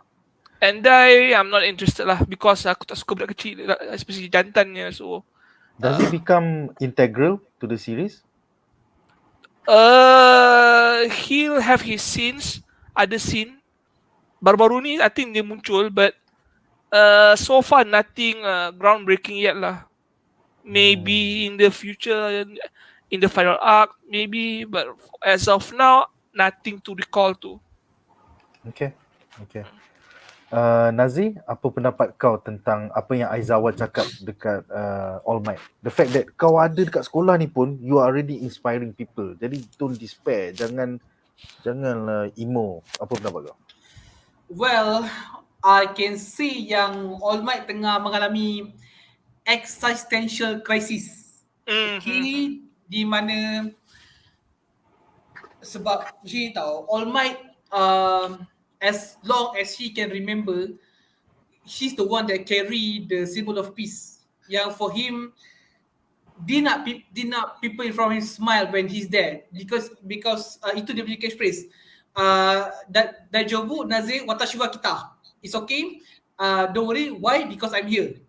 This is yang dia carry ever from he receive a power until now. So bila dia dah hilang kuasa tu, dia lost something way more important than himself. So that's why macam bila dia jadi cikgu, dia rasa macam it's like dia ada macam a fear yang not good enough actually.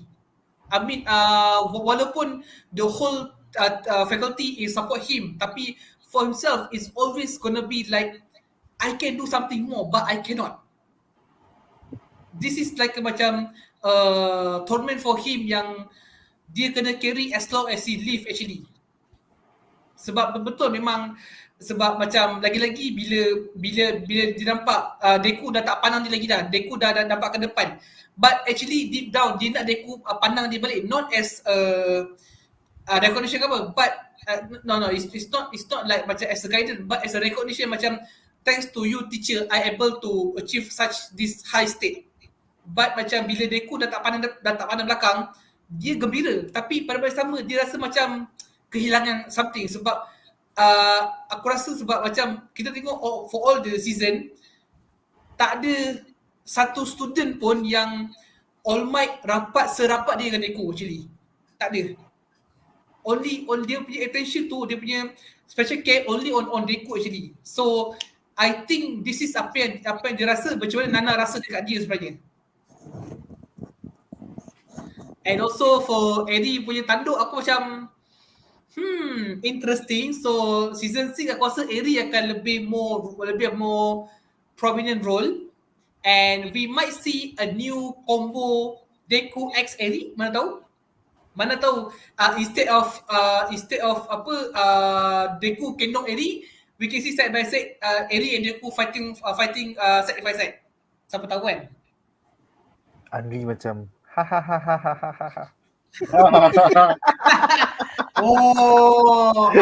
Berada dalam season ke-6, Eri hilang power. Guys, pada apa? Baik tak mamak tu kata nanti orang semua murung sebab Eri hilang power. Let Serius, me kalau benda tu jadi kan, Taco Bell for everybody shit man. Jangan doh. Jangan. let me give you some bullshit lah. In season 6, Eri will become 6'1", big-breasted, bertanduk. Nama baru dia Yamato. Baca sial dia. Lepas tu dia cakap macam orang putih kan. Watashi wa mumu desu. Baca sial. Hate Okay. apa? Habis bullshitting, it doesn't happen lah. It doesn't happen lah. Memang. If it happens, it'll be diverting from the The main series. manga lah. Yeah, best. Okay, soalan bonus untuk Shaz ya. Sekiranya Eri dapat Meta Awakening, does it mean Lemillion akan dapat kuasa dia balik? Apakah pendapat kau? Very difficult to say. Because what I think must happen is that they must reverse the effect of the serum yang dia kena tembak tu. Yeah. Because that thing did something to him. So is it a temporary turn off? Dia offkan benda tu. Macam kalau kita ada antibodies kan. dia nullify any penyakit and whatnot. So is this something that is stopping it from triggering, or did it completely destroy all the traces of the quirks inside the body? Sebab Harry punya power is partly to reverse time in the sense of ni. So I'm not really sure how it works. I'm hoping it can bring the million back sebab he's a fan favourite. Cuma aku tak nak bet so much on it lah. I wouldn't say it might come back lah. Okay. So back ke All Might ni, it's actually quite there's a lot of things tau at this point sebenarnya. Firstly, there is a possibility of this thing called survivor's guilt. Biasanya kalau ada a group of people that are very close together in a certain scenario or event, tiba-tiba ada orang mati or a few people mati and you tinggal seorang, normally the person who dies will be like asking, kenapa aku tak mati? Kenapa yang lain semua mati? Why did I survive? Itu satu, it's a survivor's guilt. Dalam case ni, All Might has multiple reasons to have survivor's guilt lah. Cikgu dia mati, the rest of all the users pun dah pass away. Kenapa dia seorang je hidup until now, despite facing all for one, and yet, he's still alive. Why is it that dia punya sidekick mati and not him? When the sidekick still had the power and he like couldn't do anything, macam like I should have been the one to die. He has such a bright future. Aku dah lama dah with this power and everything. So satu is survivor's guilt. Kedua, macam was it Ari ke Nazir yang mention, he's always been the guy who was leading, the guy with the carrying the weight of the banner. Kan? Betul. I'm the symbol of peace. But then bila dia dah hilang power tu, aku mamak keding. Aku tak boleh even go around, to stop a simple pencuri yang still back. Kan, ingat tak? Was he around dekat masa water bandit dia tak ada. Masa water bandit dia tak ada. Actually is before, sebab masa tu dia teman dia dengan Shoto baru dapat lesen. Baru dapat lesen. Baru dapat lesen. Ada perompak. Dia kata, okey, buku kata, jom halang. Janganlah. Betul. Dia kata, habis tu nak tunggu sampai bila? Lepas tu orang kata, baru setengah jam dapat lesen. Buat je lah. Betul. Actually. So dia dah tak boleh nak lead. Bukan, not because he wants to lead so much. He's like, aku ni, I'm a leader kind of mindset. Bukan, because with him being the symbol, a lot of crime kena suppress tau. So sekarang ni, budak-budak sampah pun boleh rompak depan mata aku macam like, what's going on, right? And then when he start to learn that there's actually dekat background tu banyak benda yang sebenarnya sebab dia tak nampak tau. He is always like, dia macam Superman dengan Batman. Tapi dalam dunia ni tak ada Batman. Dia Superman je. Superman, dia tak nampak what's happening in the shadows. Dia cuma nampak in bright daylight everything.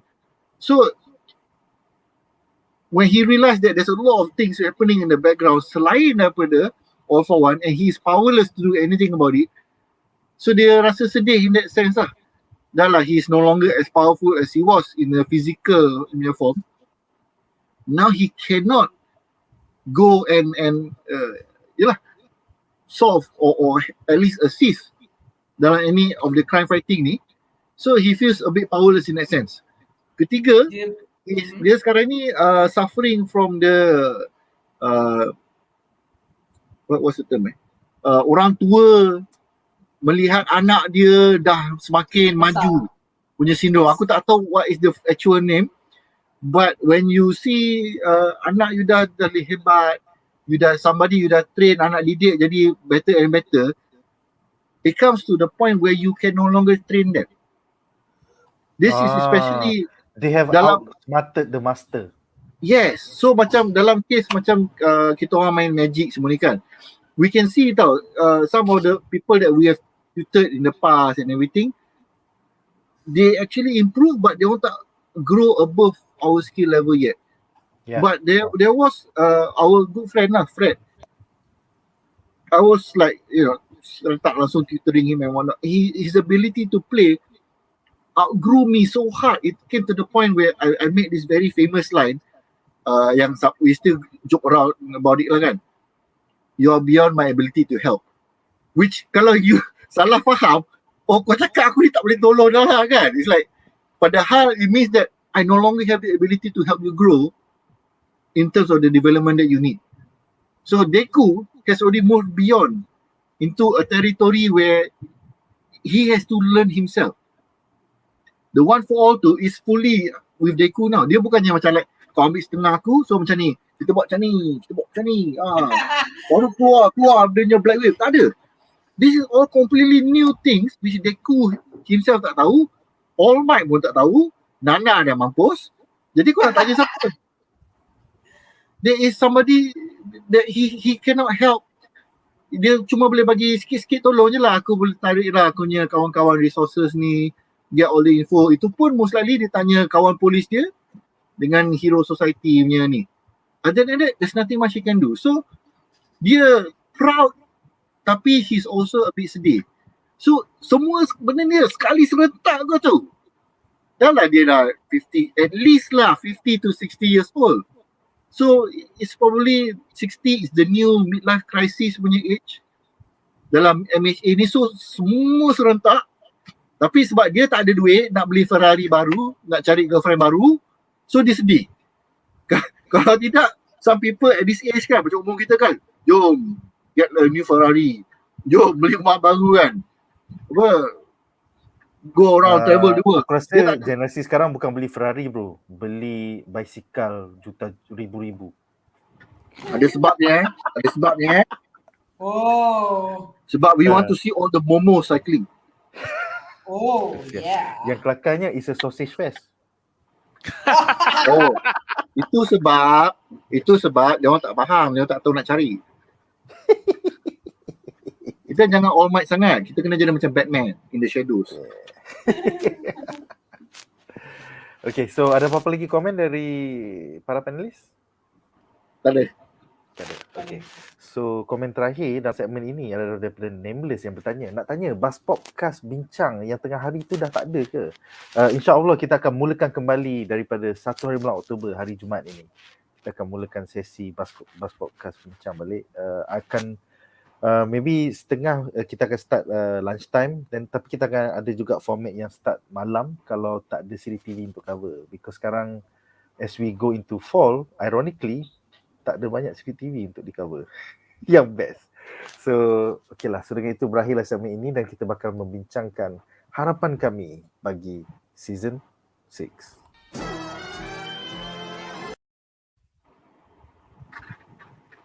Alright, so sebelum kita mulakan harapan kami bagi season 6, aku akan bacakan dulu satu quote menarik daripada that post-credit scene. Seperti biasa, suara DEKU yang mengatakan, "The League of Villains.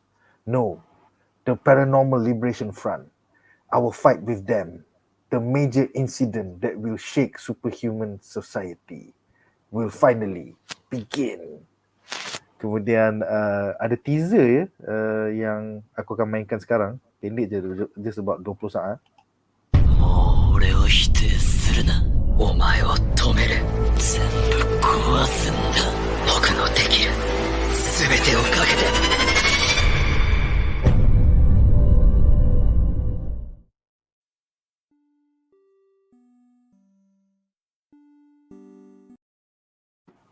So teaser tu mengumumkan bahawa season 6 is currently in production and we are looking at it starting mid 2022.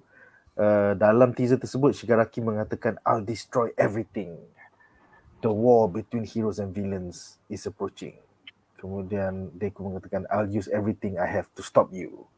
So apakah harapan anda bagi musim ke-6 My Hero Academia yang mungkin disiarkan pada pertengahan tahun 2022? Memandangkan kita ada 10 subplot je yang telah yang still floating. Contohnya the expeditionary operation yang masa post credit dia orang tengah jalan dekat Sakura Blossoms tu. Kemudian subplot Hawks spying the Paranormal Liberation Front. Kemudian adakah Best Genius dah mati? Serta bila Darby versus Endeavour ni sia. Kemudian the UA High final exams.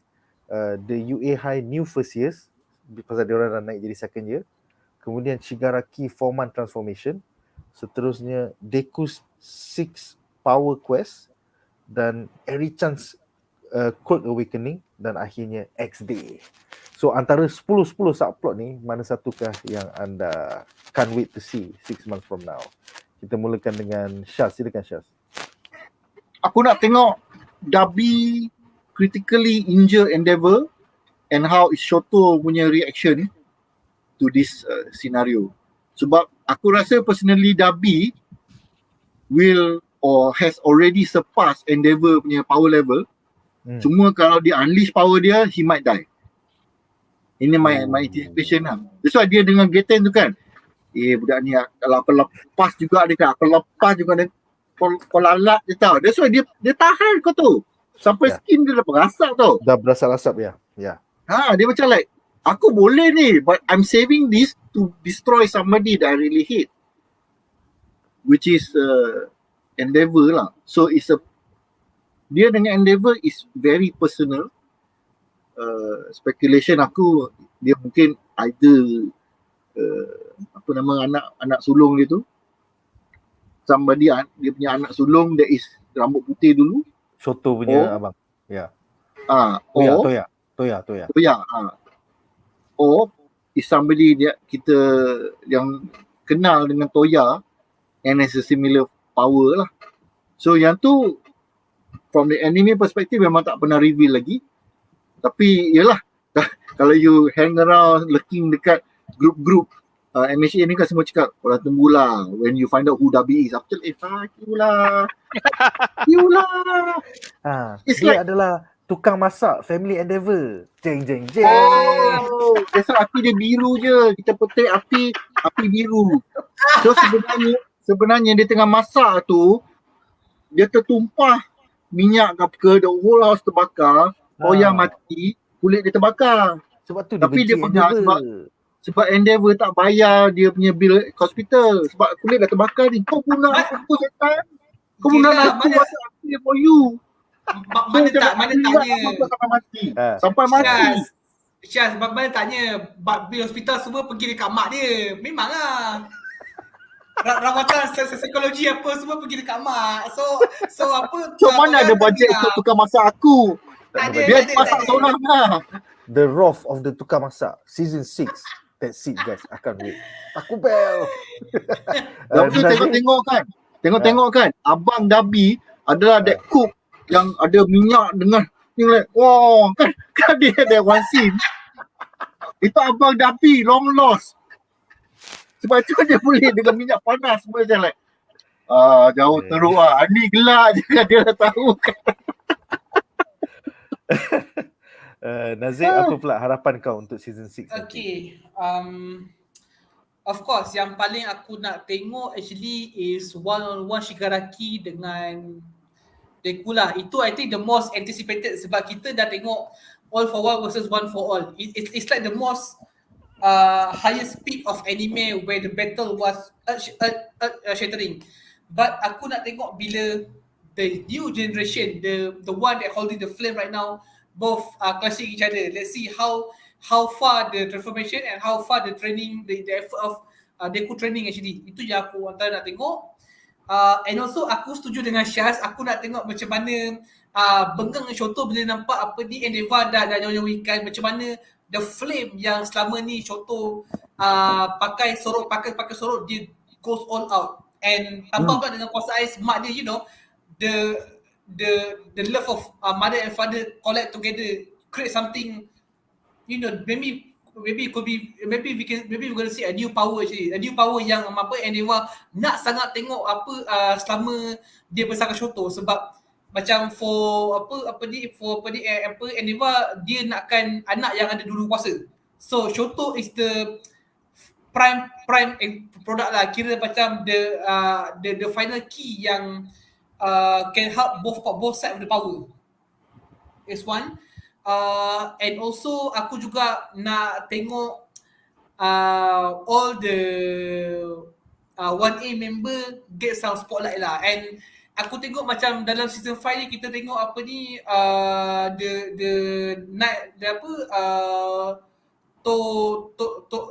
Koyami punya shadow pun dah boleh communicate dengan others. It's a progress actually. It's a progress. So aku nak tengok macam mana Night Shadow bila dalam gelap, bila dia lagi power, tapi the user can control. It's gonna be much more cool, man. Sebab Dia tak menggila lah. Ya betul.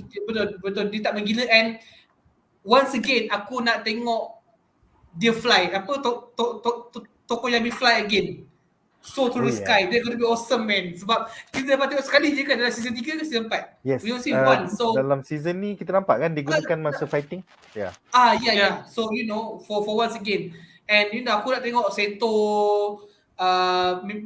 Milita punya combo, and send diorang semua both dah increasing their skill. It's gonna be much more efficient actually. And of course kelas lain pun we want to see siapa yang dia punya quirk tu dia boleh scan, siapa dia perempuan tu yang dia bertanggungjawab untuk buat the gear, apa nama dia? Oh, yang support hero tu. Yes. Yeah. We're gonna see her with dengan new idea. It's gonna be awesome actually. And and also aku nak tengok juga siapa yang bulut dia punya celupa tapi kuasa dia boleh tiru kuat lain. 1B. Mamat Satu yang mamat tu. Classmate, kelas ni, leader tu. Yeah. It's gonna be awesome juga. Dia bukan class leader. Class leader is the girl. Female. The girl. Yeah, female. Dia Yeah. And also of course kalau boleh aku nak tengok Kirishima dengan the metal guy tu lawan balik, betul-betul manly punya fighting kot. Gonna be cool, man. I think when it comes to X-Day, they will bukan lawan each other, but dude, Side by gonna be side. awesome gila. Side by side. Yeah, it's gonna be awesome. Okay, so Andri, since kau dah baca manga, so what do you hope will be adapted well? I hope Derby versus Endeavour will be adapted well. I think it's a given lah. It is quite a pinnacle event in the new season. I just hope that the big day, the X day punya execution will go as awesomely as they did in the manga. I mean, the manga, you've seen it on paper, black and white. You see it, you're impressed. I hope to see it will exceed that in the anime lah. I also wanted to see more Miruko in action for season 6. I also want to see, of course, more Momo. I also want to see more Mizuki.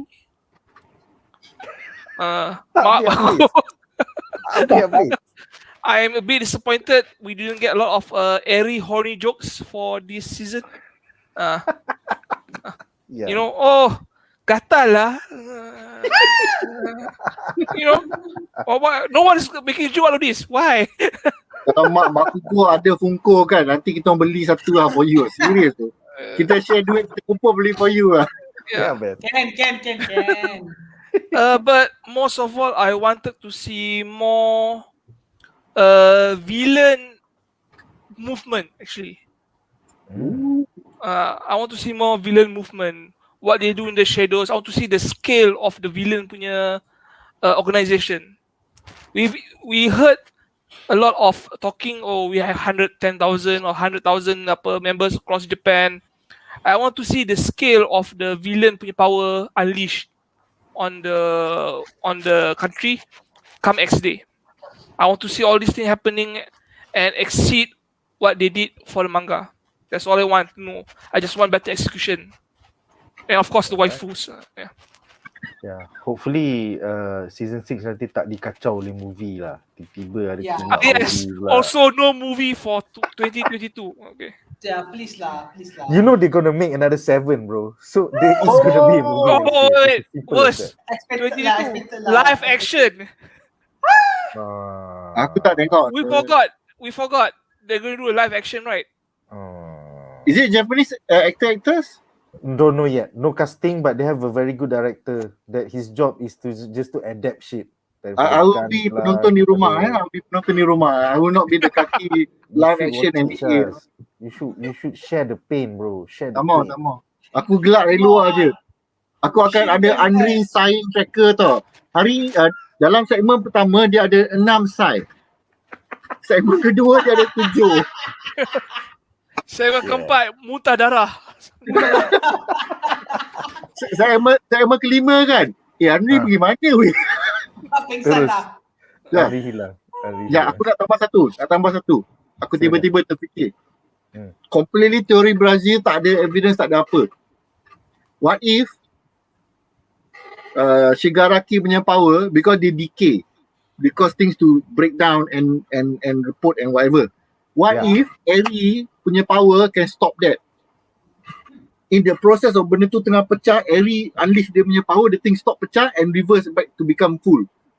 Oh, interesting. So budak yang you tak sangka tiba-tiba, you know, a nobody as far as Shigaraki is concerned, like, kau siapa tu? I'm like, I'm the one who can stop your power. And she's like, Lepas tu move tu dia kena cakap I'm horny. okay, dia jadi. Wow. Debbie, I don't know, man. I mean, it's called My Hero Academia, man. So I don't know, but that sounds interesting indeed. Okay guys, so terima kasih kepada para penonton kerana join kita orang for 25 minggu cuti Tokyo Olympic 1 minggu. So perjalanan kita selama 26 minggu, which is half a year ya. So terima kasih kerana setia menonton. Terima kasih juga kepada para panelis kita, Shazli American, Kaki Anime, Andri Alwi, Kaki Manga, dan juga Nazir Khan daripada Screenbite. It's been an awesome half year journey, and I hope to see you guys next year for another half year journey. In the meantime, don't worry, kita akan hopefully cover banyak lagi anime, bermula dengan Demon Slayer season 2 October 10th. Aku tengah nak habis season 1 and aku suka gila sebab honestly it's okay, it's overrated, but overrated with reason actually. Yes. It's overrated but with reason sebab world building dia tak besar, tapi dia punya centralization on the character was on par, was on spot gila-gila. Betul. Yeah. So it's gonna be interesting. It's really interesting actually. Aku lepasnya aku sambung movie Bukino Train and waiting for season 2 lah for sure. Aku just tak boleh terima that the first part of season 2, which is October 10 sehingga December 6 is gonna be Mugen Train all over again. Yeah. Kau dah buat movie tu dah blockbuster, dah box office. Apa pasal kau nak pergi masuk ke dalam season 2 lagi? Macam Dragon Ball je. That part saya Dragon Ball Super kan? Henry? That part is really beyond me. The movie is like 2 hours, something like that. The first episode for season 2 is 1 hour, and it actually covers the movie and until episode 6, which actually another like 2.5 hours. So basically, you might as well don't buy the movie, just watch the episodes so you can get extra content. Just watch season 2. Yeah. So I'm gonna watch season 1 and then I'm just gonna wait for season 2. Yeah. I'm not even gonna watch the Demon Train, man. I'm like, why? Aku akan tengok the Demon Train lah for sure. Boleh. Nanti kau boleh compare. Macam dia Yes, ada extra I scenes will. Ada 80 extra scenes, guys. It's worth it. It's worth it. Sebab apa ni tau. Aku ada kawan dekat Twitter. Dia share the promo season 2. Dia kata dia some part tak ada dalam manga tau. I think it's a new part actually. Yeah. Oh, you mean the entertainment district? Yeah. If I'm not mistaken. Okay. Interesting kan? Alright, so I hope you guys yang dah join kita selama 26 minggu akan join us on the next sayembara bersama Demon Slayer season 2. Thank you for watching guys. Majulah fandom untuk negara. Jumpa lagi di video-video BuzzPOP yang lain. Good night.